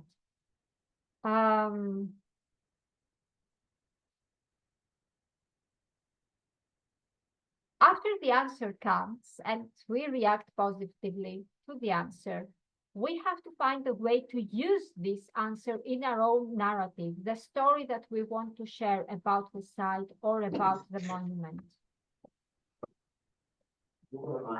And of course, when we are there, standing there and talking to other people, we have to remember the body language, because our body language reveals a lot of things and show that we are listening to the people talking to us. Okay, some examples. The first type of question is what we call the focused questions. For these questions, we ask people to observe, closely observe, and perceive one phenomenon, one object, one monument with their own senses. The second type of question is transfer. For this, we ask people to relate the phenomenon with their own lives and experiences. I will share some very specific examples afterwards, okay? So don't worry. The third category is the process. So we ask people to imagine how does something happen. And the final category, which is very, very important and usually comes near the end of our interpretation, has to do with evaluation. So we ask people to develop an opinion based on all the facts and all the discussions we already had. So some examples about the focus question. What does this plant smell like? How would you describe the shape of this tree? In your opinion, in which of these buildings would you rather stay and why? So you see, in all these examples, we ask people to observe, to use their senses, to share what they think about something. And obviously, there is no right or wrong answer. What does this plant smell like? Well, I could say, I like the smell. Someone else might say, oh, it smells funny, okay? Both answers are equally valid. Some examples about the transfer questions. Again, very important category because we ask people to relate their experience now with what they have already experienced before. For example, what does this smell remind you of? Do you have similar music where you come from and how do you call it? Do the temples in your country resemble to this one? How? Third category, to ask participants to imagine how does something happen. For example, under which conditions do you think that such pots can endure so many centuries? Pots that are hidden underground, okay? In your opinion, how did traditional music travel through time to still be alive today? And what kind of tools do you think were used to build the Egyptian pyramids? We were already discussing about the pyramids before. Finally, the evaluation questions about their participants' opinion. If your own livestock was under threat due to lions, what would you advise the park rangers to do? So you see here, we go to another level. We ask people to really think about the problem and share and express their opinion. Is there such a thing as too expensive when we talk about cultural heritage preservation? If you were managers of this site, how would you protect the ancient ruins from the endemic trees growing around them? Maybe I have to explain this one. This is a real situation, okay? There was this site with archaeological site, and it had some Roman ruins in it. And at the same time, they had some very, very old trees.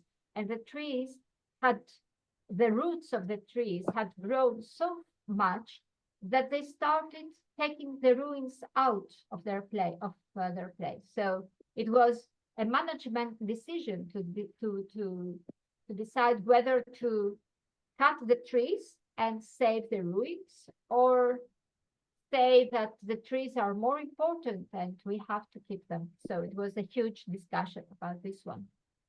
Okay, let's see the time to make sure that, yes, we still have time. So what we are going to do, we are going to work in groups, and you will have 15 minutes.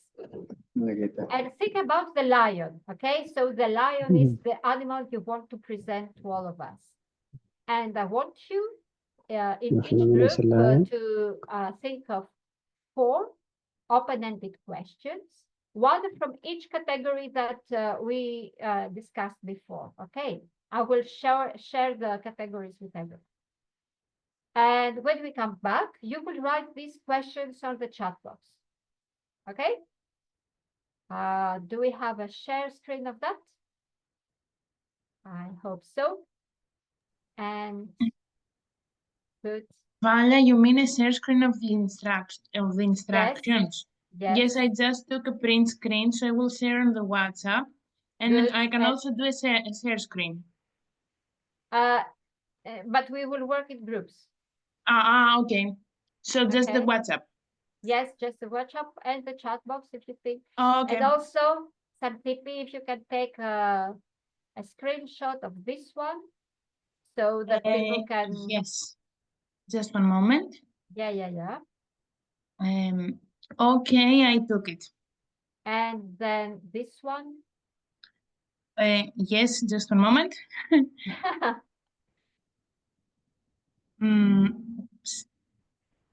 This one. This is the new one, eh? Yes. We have two more. Okay, let me just place them on the WhatsApp because otherwise I can't copy paste one. You just let me know when you are ready. I'm ready. You can show me the next one. The next one is this one. Okay.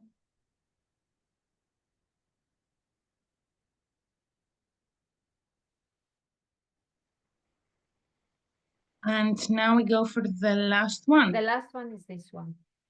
Okay, just a moment. So we should have 4 slides with the types of questions and the examples, and 1 slide with the guidelines. Okay, let me check. We have 4 slides with the open-ended. Yes, we have the instructions and the open-ended questions, 4 slides. Okay, excellent. So I remind everyone what we are going to do. You will work in groups and you have 15 minutes to think of questions about the lion. The questions should be open-ended, one from each of the categories that we explained just before, okay? And when we come back, you will write these questions on the chat box. I hope it's clear. And are there any questions about the questions? Okay, so we can go into our groups and work about the lions. The questions, I would like to ask you to write the questions that you have come up with on the chat box so that we can all read them. Questions about the lions.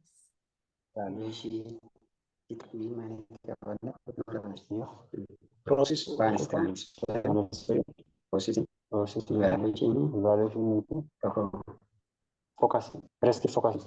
focus. Gobu, silent. See the questions that you have come up with.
Hey, we are waiting for the chat box so that the questions appear there. I hope someone from the group is writing on the chat.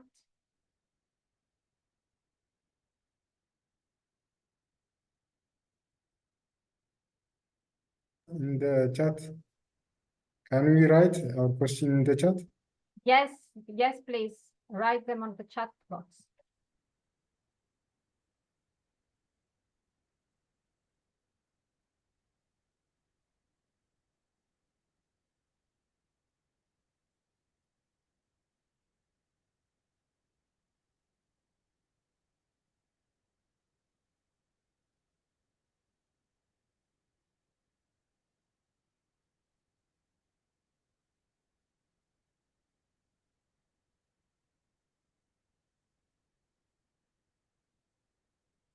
Let's see what questions did you come up with about the lions.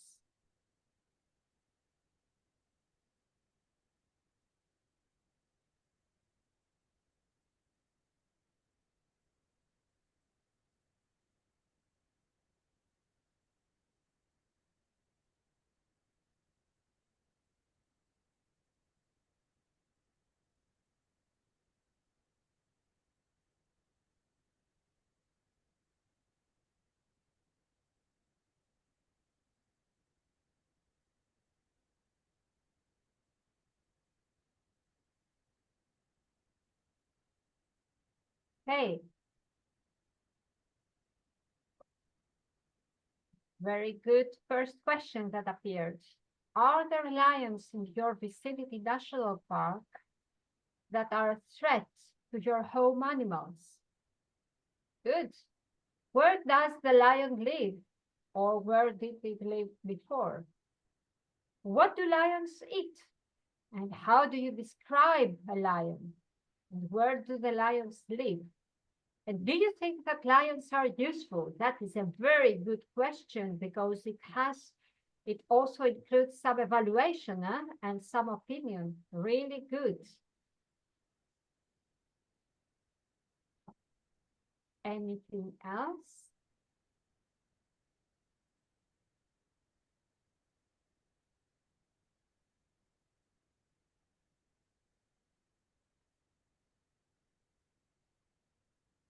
Yes, people are still writing. I'll wait for a couple of more minutes.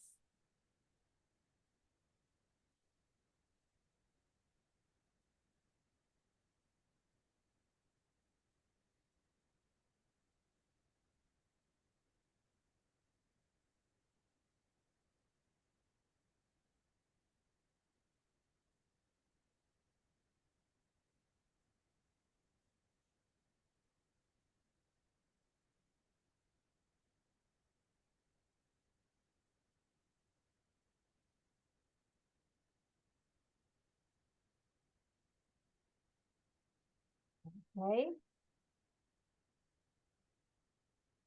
And I have also made an effort to come up with some questions, so I will share this with you.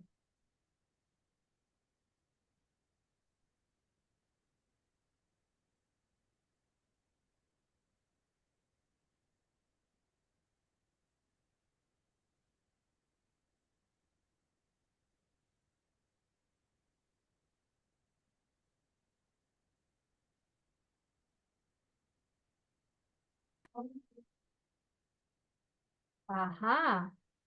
What was happening when the lions were going out of its habitat and entered to human residence? Very good questions. And if lions disappear, what do you think would happen in the jungle? Again, really good, guys. I mean, people, not guys, because they're also women. So really good work. Okay, let's take a look.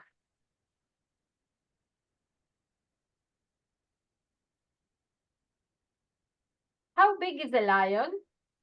You already mentioned that. I think this question is an open-ended question, but also has a one correct answer. This is a little tricky, okay? Because what happens if someone gives us a false answer? Will we accept it? What will we do with that? Okay, there is another one from Kilahun's group. What are the mitigation strategy to prevent the impact of the lion sustainably? which means that you have already shared a lot of facts about all this management of the lions, and then you ask such difficult questions. Good. How does the community safeguard the livestock from lions? Very good. What does a lion look like? Where does a lion live? How many years does a lion live? And how does a lion grow or develop? Okay, all of them, very good, valid questions. Thank you very much for the good work. So, as I was saying, some of these questions, like this one, how big is a lion? Or where does a lion live, for example? Or what does it eat, etc., etc. There are some good questions, good answers to that, and some answers that may be false. So it is my responsibility when I accept such an answer not to make the person who may have given a false answer to feel uncomfortable, okay? So it's best if I rephrase my questions in the way that can have any sort of answers without having a false one. For example, what is your opinion about lions and why? This one is very similar to the ones you said. How would our lives be if lions were extinct? And what changes would this bring? If your herd was endangered by lions, would that change your opinion about them? So you see here, this question is very different than the other ones because this one has only one correct answer. Let's look at another group of questions. What does war mean to you? Oh, we have another thing on the chat. What do we do if the conflict happened in a poor community and a lion? Very good, thank you. So, what does war mean to you and why? In our days, peace is a value we all are after. Do you consider everyone to be your friends? When did the Second World War begin? Would you ever use violence if it were for a good cause? And in your opinion, what will it take for wars to stop? So I want you to take a good look at these questions and let me know which one of these is not really an open-ended question. Which one of these questions has only one correct answer? Can you spot it?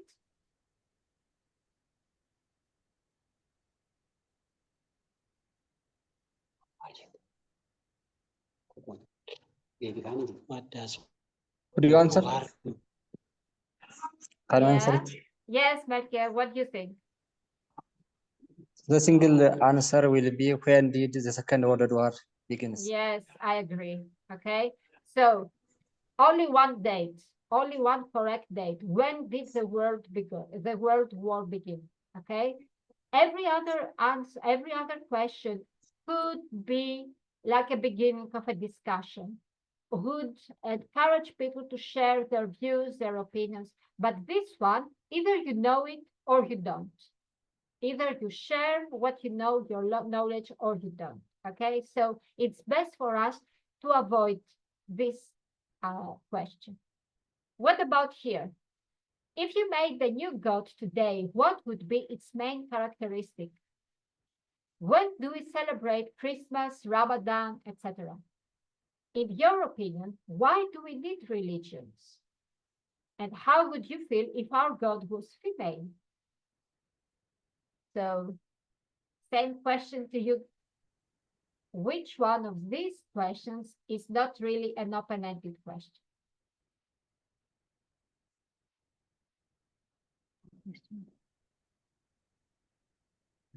Can I give an answer? Yes, Magnus, I saw you showed your hand, and I also hear Kila. Okay. I think the answer is when do we celebrate Christmas or Ramadan? Okay. Pilahun, what do you think? If you give me the chance to speak. Yes. The Christmas celebration in the case of Ethiopia is celebrated in December Okay. 29 local calendar, and Yeah. when we see in the Gregorian calendar, it should be January 7. Okay.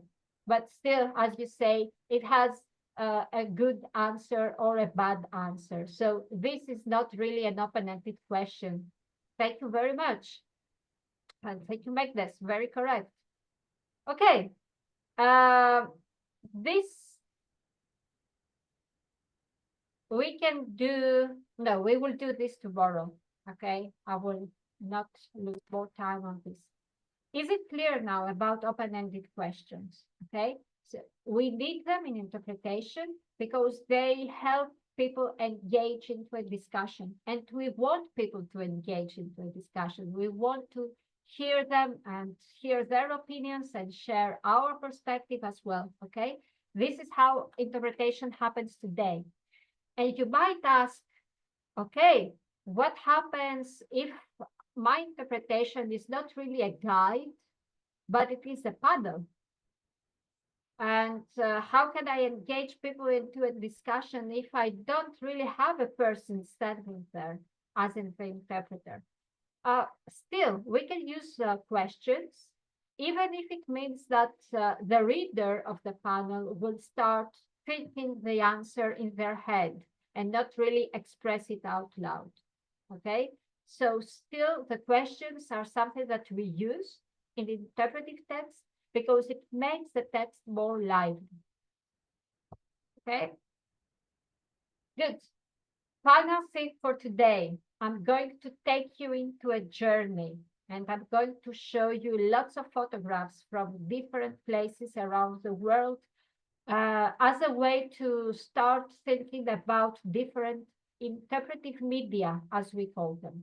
Okay, so different ways to do interpretation. Let me share my screen.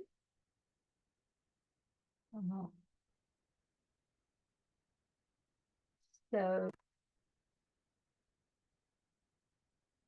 we are.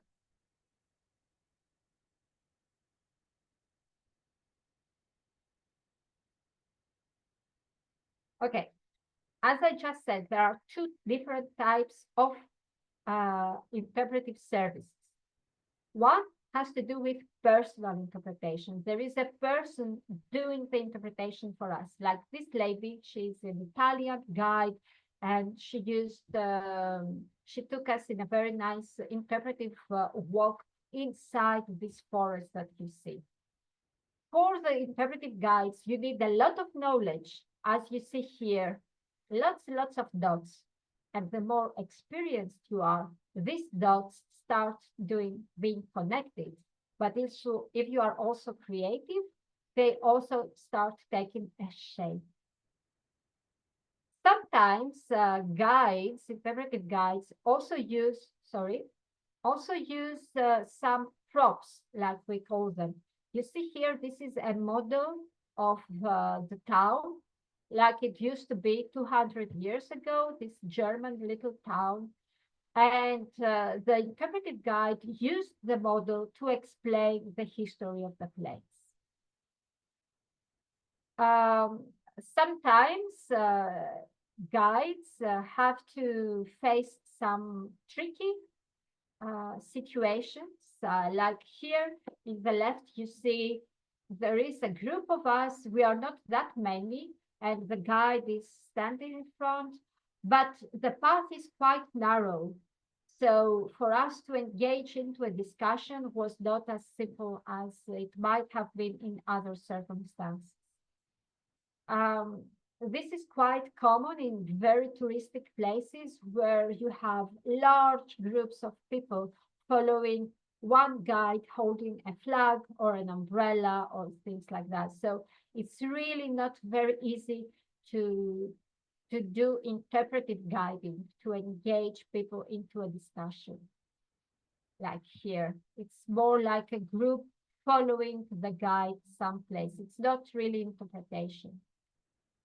In other situations, you might have guides who are dressed up as if they come from another era, okay? So this is an interpretive guide in Croatia. She's called Eva, and she always dresses up according to the story she's saying. There is also the possibility of really dressing up as if we were the characters of some other era, or that we have a profession of some sort, and do something that it is in between interpretation and theater. We are in character, but we still interpret, we still present our heritage to the people. On the left, you see an example from United Kingdom. So he's supposed to be a king and she's supposed to be a princess. On the left side, or the right side, sorry, you see two people who are dressed up as monks. So they are supposed to be medieval monks, explaining how this monument that you see here used to be a monastery back in 1500s. Okay, so this may be more familiar to you. This case is quite common in national parks in Africa. So this is in Rwanda, in Akagera National Park. And you have, most of the times, you have the driver who is also the guide. And they also have to search around, where is the animal? And be very flexible, because you don't know what animal will appear in front of you at what time. So you need to interpret what happens in nature. This is really hard work to do. I have a huge respect for these types of people. When they are doing their work well, they are amazing. Okay, this is for the personal interpretation. Then we have all what we call the non-personal interpretation. They are the panels, the leaflets, the audio guides. So everything that we have prepared beforehand for the people, because there is no really a guide standing there. Writing for interpretation is quite tricky. I really like this quote. Reading is no problem at all. It's extracting meaning from what's being read that it is difficult. So you see that when you write things, the meaning has also to be hidden between the words, and the interpretive writer is really another form of art. And you need a lot of talent and knowledge in order to do that. This is a bad example. And I'm sorry that I start with a bad example, but you see what happens here. It's a panel filled with text, so much so that people are not really compelled, or they don't feel invited. They don't approach to the panel to read it. Okay, too much text there. Okay, so interpretation starts even before people enter the site. You see here on the left, this is in Amsterdam, the Netherlands, and this person is actually advertising the torture museum. They have thought of this clever way of paying a person walking around the city so that tourists see, oh, there is this museum, maybe it might be interesting, let's go and visit it. On the right hand, you see the entrance of an ethnological museum. So they have created this art. This is the tree and the branches and the leaves that really shows what to expect inside the museum. So interpretation starts even when we welcome visitors. Another example, again, in the Akagera, look, all the material they have used there, the shape of the entrance, everything shows where we are entering, what it is that we are going to see, and it prepares us, the visitors, for the experience that we are going to have. Okay, now this one, this is really tricky. This looks like it's ready to fall apart. But actually, it's very new, and it was built like this. Why? because it is the entrance to a war museum. A war museum in Croatia that used to be part of the country called Yugoslavia. And in the 90s, they had this big war, and the different parts of the country separated into different countries themselves. So this museum was a museum about this history of the war. And everything inside the museum followed the theme of war. You see here, this is a sign for the toilets, and they had this graphic design. Inside the museum, all the walls were painted as if they were very old. And even in the, how to say, the shop, the gift shop, the things that you would buy were also related to war. So the main theme had to do with the war, and there was a consistency in the architecture, in the themes, everything in the phenomena about the main theme. Here we are in Athens, and this is in the entrance of a big museum. It used to be a factory of, they used what's the word? To prepare gas and to share gas in the city. And today it's no longer in operation, so you can just visit that as a museum. And because it is such a vast place, when you enter, you have this this big map, this big model of the whole place on the wall for us to understand where we are. In the same museum, they had this idea of using the furnaces as one place where you can approach and listen to the stories of the people that used to work there. So you go near this furnace and you reach down to it and you can listen to stories. Back to Akagera, a very nice idea and very well implemented idea with a timeline of the place. So what happened when? Sometimes you don't even need words, okay? Look at this, what they did. They have these pots, these ceramic pots that come from ancient Greece. And instead of writing lots of words about their use or about how they were made of, the art of pottery, etc., they decided that it's more useful, it's better from an interpretive point of view to make this drawing so they can show exactly how did ancient Greeks use these pots, in what way, okay? And you can just look at the drawing and get an idea of how the ancient Greeks would celebrate when they were with friends. Same museum, same archaeological museum. You see these little ceramic ways. These were used for the women to prepare their fabric, okay, for the loom. They were the ways that kept these strings straight so that the women could prepare their nice fabrics. Instead of writing about that, they used this clever drawing together with the findings, the ancient findings, to create the image of how it used to be. Okay, this is in a national forest in Greece, and you see it's part of the path. And they decided to, because it is part of the forest, to use wooden elements in the path. But unfortunately, they did not ask the opinion of a designer. They did it on their own. And the result, as you can see, it's not very appealing, because it's too big, it stands out too much, so not really a very successful story.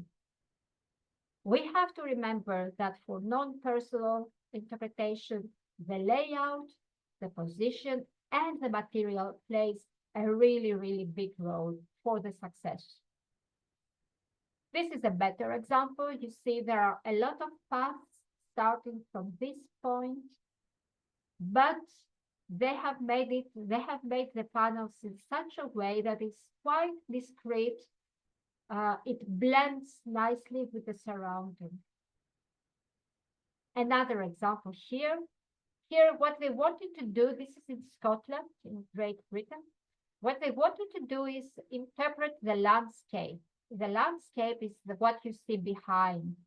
So they made a model of the landscape using plexiglass. And here you can see on this looks like a bench, but it was more like a small table. And it had all the information about the landscape written here. Okay, so this is not very big. You can imagine that to take this photo, I was down on my knees, so it was quite good. Let's go back to Athens. Again, the gas factory. You see, because it is an industrial site, they decided to use metal and the gray color, quite good. However, the other side, if you walk on the other side, you see that there were some maintenance issues, okay? And maintenance is really something that we have to consider because it makes a really poor impression to the people if they see something that is not really in good condition. Like this one, you see, this is my younger son, and we were visiting this. It was a visitor center about the brown bears in Greece. And you could turn around these elements so you would learn about the bears and about the coexistence of bears and humans. But most of these elements did not work. He tried to pull them, turn them over, and it was not really happening. So he was really, really disappointed, a disappointed visitor. Again, in Italy, materiale informativo per I visitatori. I'm sure you understand. But if you look inside the box, it's empty, so no materiale informativo.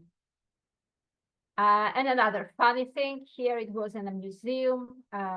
We went with the children, and you had the possibility to click on the mouse to learn more things about the museum and about the exhibits, etc., etc.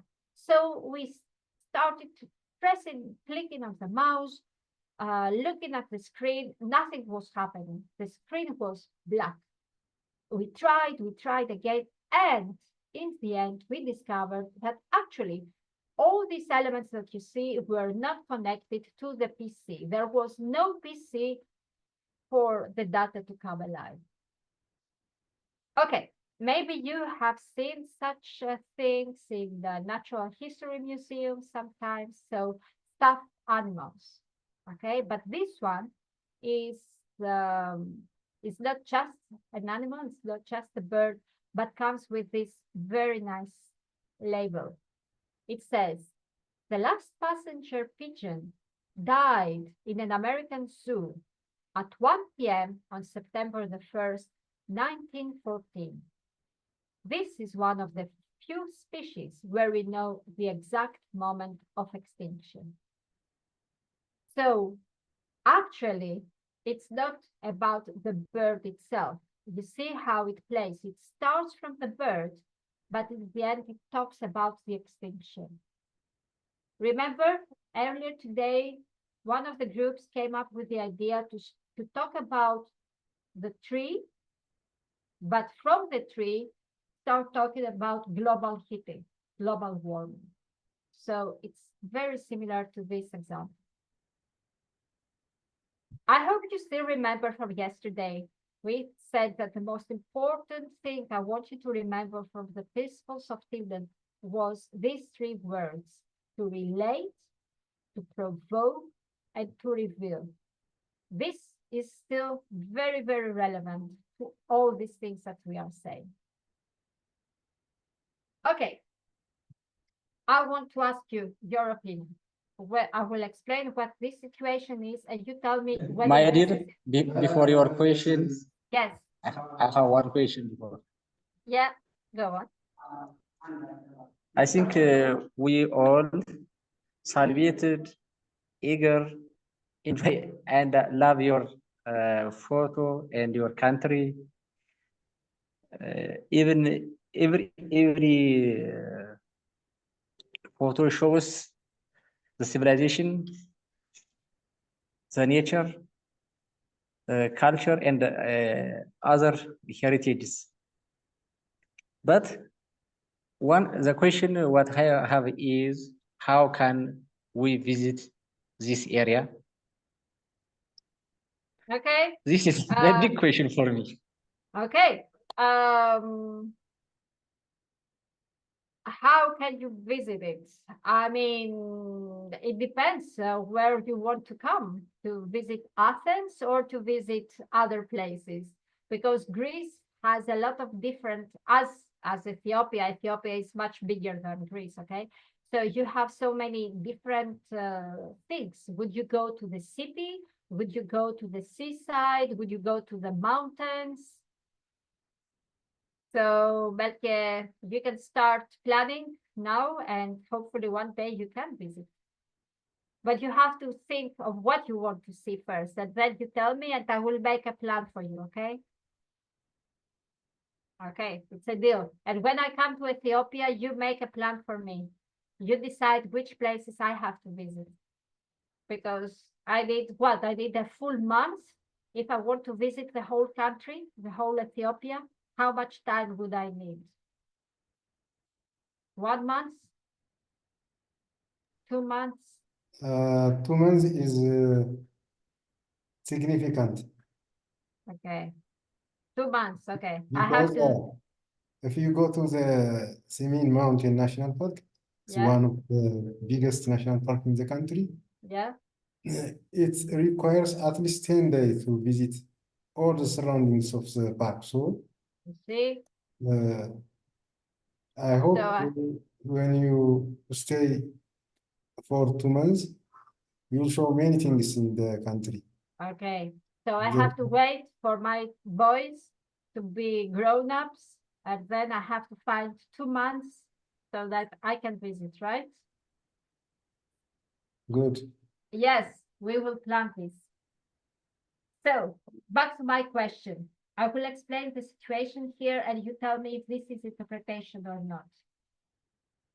Here, what you see, I haven't visited that myself, okay, but I know the story. This is called the Trailside Museum, but it has no panels, no words whatsoever. It doesn't even have exhibits. All you do, all that is offered, is that you can climb the little stair here, stand on this wall, and look at this view. But it's quite important to tell you that what you see here, this very strange rock, it's the most important phenomenon, the most important element of this national park in the United States, okay? Every person that visits this national park, they all want to watch this rock. This is called the Half Dome. So, do you think that what this Trailside Museum does is interpretation or not? And why? What is your opinion?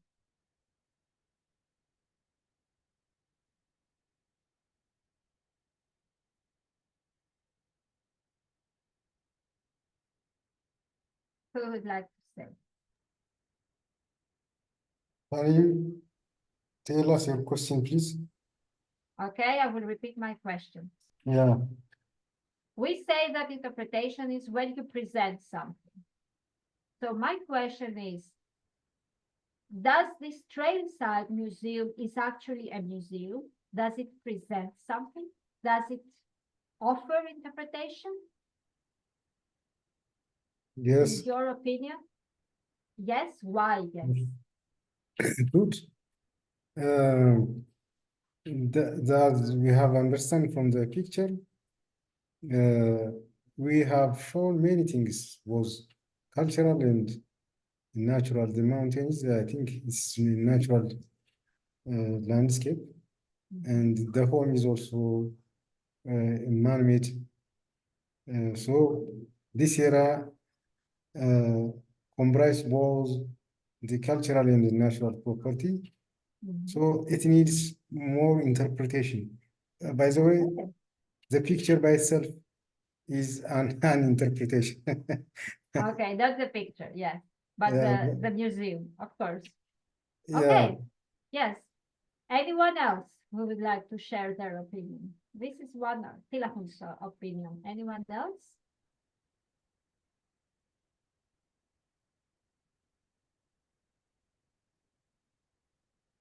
Well, what do you think? Is this really a museum? Should it be called a museum or not?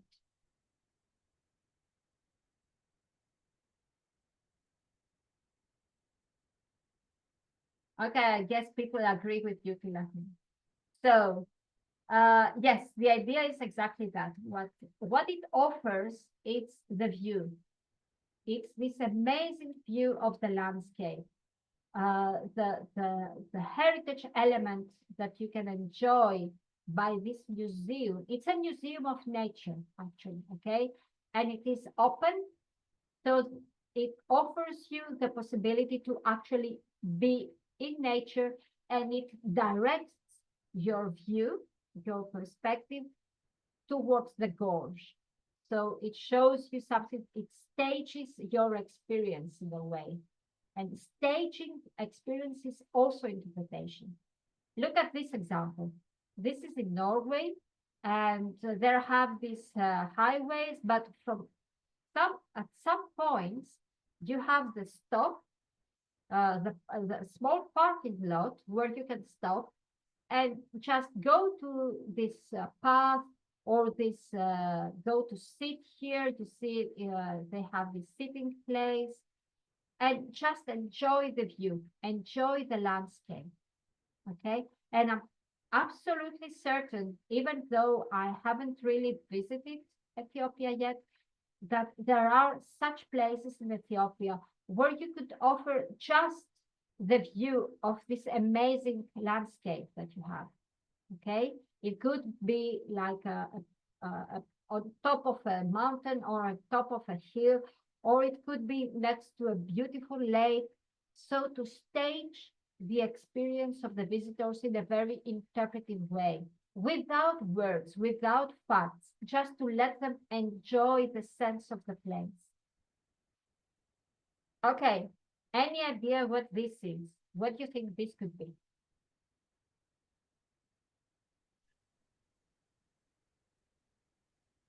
I have never seen this in real life, I have to say, only in photographs, okay? So we don't have this in Greece because we don't have such forests in Greece. But look what it is. Yeah, go on. What do you think it is? I'm not sure, but I want to express my feeling. I think this material is made from the wood. Yes. That is in front of this picture, this material, there are jungles, and this equipment should be made from that jungle. I hope this material serves as a tent. It looks like a tent. Yeah, look, you are very, very close. Okay, so you can sit inside. Okay, it's very big, so people can sit inside, but it has another characteristic, that it's because of the shape, it amplifies the noises of the forest.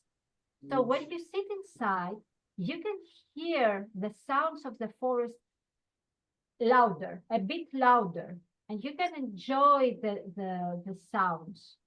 Okay, just sitting there, enjoying and resting yourself and listening to the sounds of the forest. Every little part that we have is an opportunity for us to create interpretation, okay, like a bench. People like to sit on the bench and rest for a while, which means that they have the time and peace of mind to read or to listen to something. So why not use benches for interpretation. For sure, it doesn't have to be expensive. If we are creative, we can find very interesting ways to do interpretation. Look what they did. People of a village. This was not really created by professionals. It was just the people of the village. They just put some little frames, colorful frames around the little spots that they liked.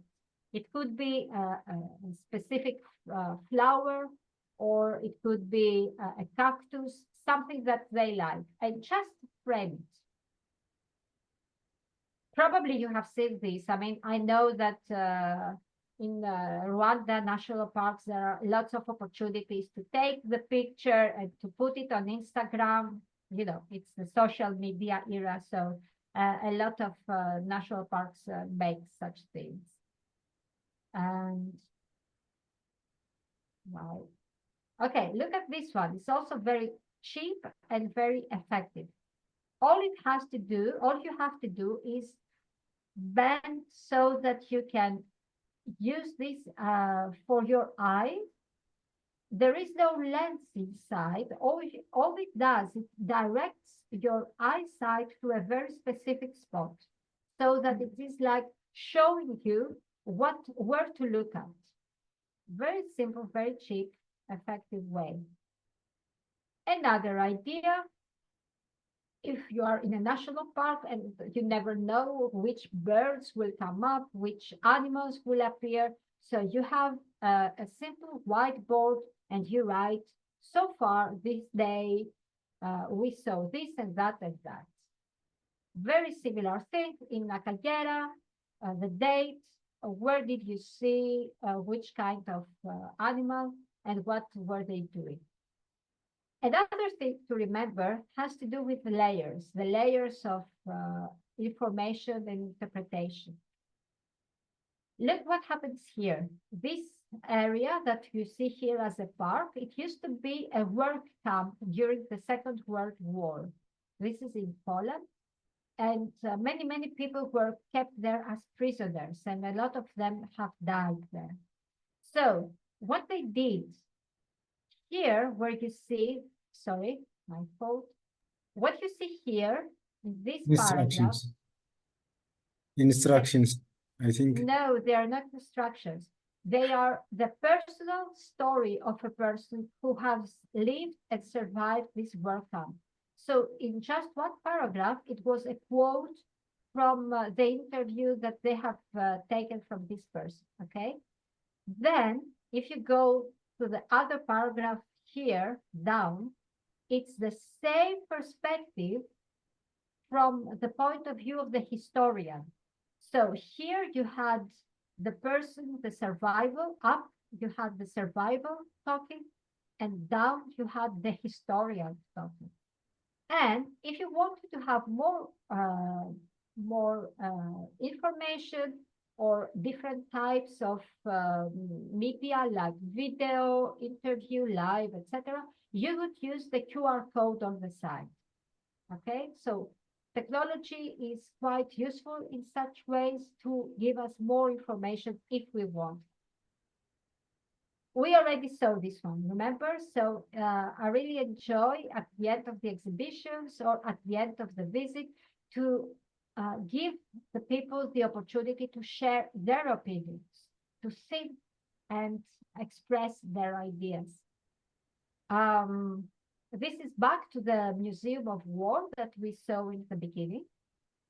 And this wall of impressions was also some kind of monitoring and evaluation for the museum, because people had the possibility to express themselves, so that the people of the museum would read these comments and decide whether they need to change something of the museum, if everything was working well or not. Okay. This is a very good panel because of the position. You see that it is placed here in front of the old farmhouse. There used to be a farmhouse here. So if you place the paddle quite low, you can still enjoy the real thing while also reading the text of the paddle. And what is also interesting is to see how it offers universal access even to people in wheelchairs or to mothers and fathers having the stroller for the babies. Here as well, you see different levels. This is an observation post where you can watch birds, but you have lower windows for the children and for people in wheelchairs and higher ones for adults. Here you see this museum to some of the exhibits, they had this little hand, and that meant that you were allowed to touch the exhibit. Okay, so this is the bone of a brachiosaurus, but they have decided that, okay, it's important for us to offer this bone for the children and the people to touch. At the same museum, you see here, again, the little hand, meaning you can touch the exhibit. Another example, for blind people, you see here, the paddle has the Braille language, you know, the one with the dots, so blind people can feel it and read by touching. And also, the blue shapes are tactile, which means that they stand out a little bit. So just by touching them, the people who cannot really see can understand how big a brown bear is compared with the size of the man. Another example from Art Museum, again, they had reproduced in a tactile form some images, art paintings, and you could touch them so you could feel the shape even if it was not possible for you to see.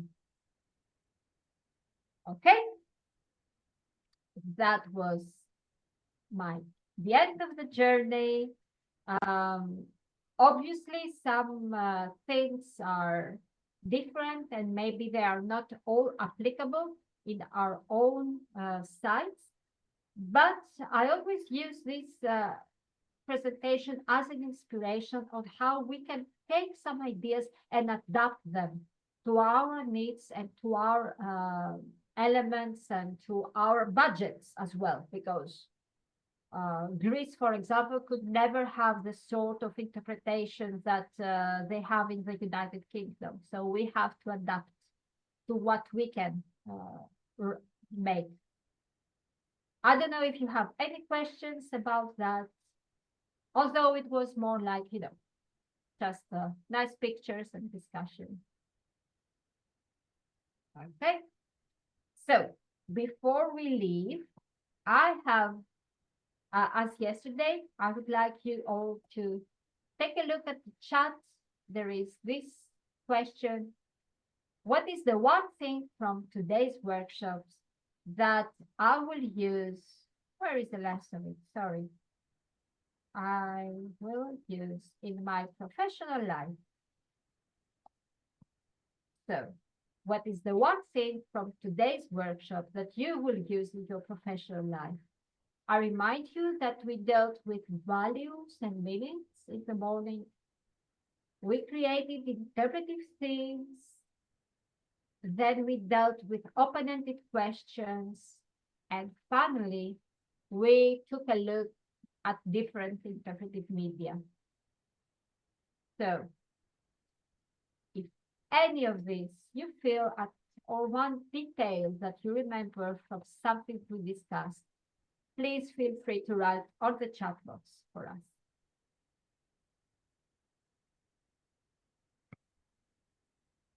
Thank you, Dobu.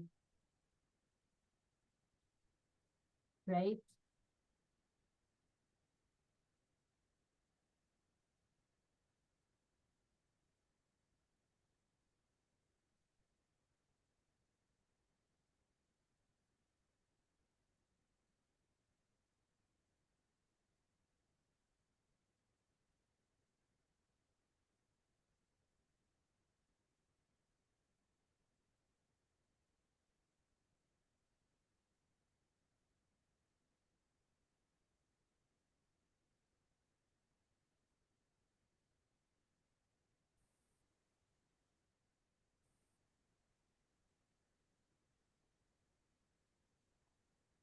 Hello. Hi.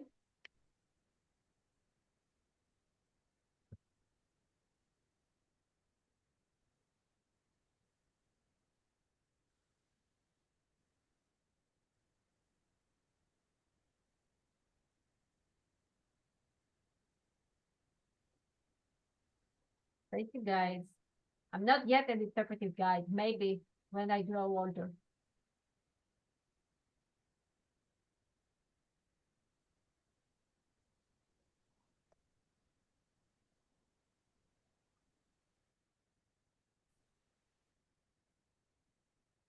Thank you all very much. I will still wait for more people to write what they felt about the workshop today and how you could use it in your professional life. And don't forget, tomorrow we will meet for the third, the final day at the same time as today, right? Yes, 10 o'clock for Ethiopia. Great. Anything else that we should say before we close today? Maybe, okay. In case I don't remember something. Okay. So see you tomorrow. Thank you very much. Thank you. Thank you very much. Whoever wants to stay to fill the question. Thank you very much. Thank you very much, everyone. See you tomorrow. Thank you. Bye-bye. Bye. Bye. Bye. Bye.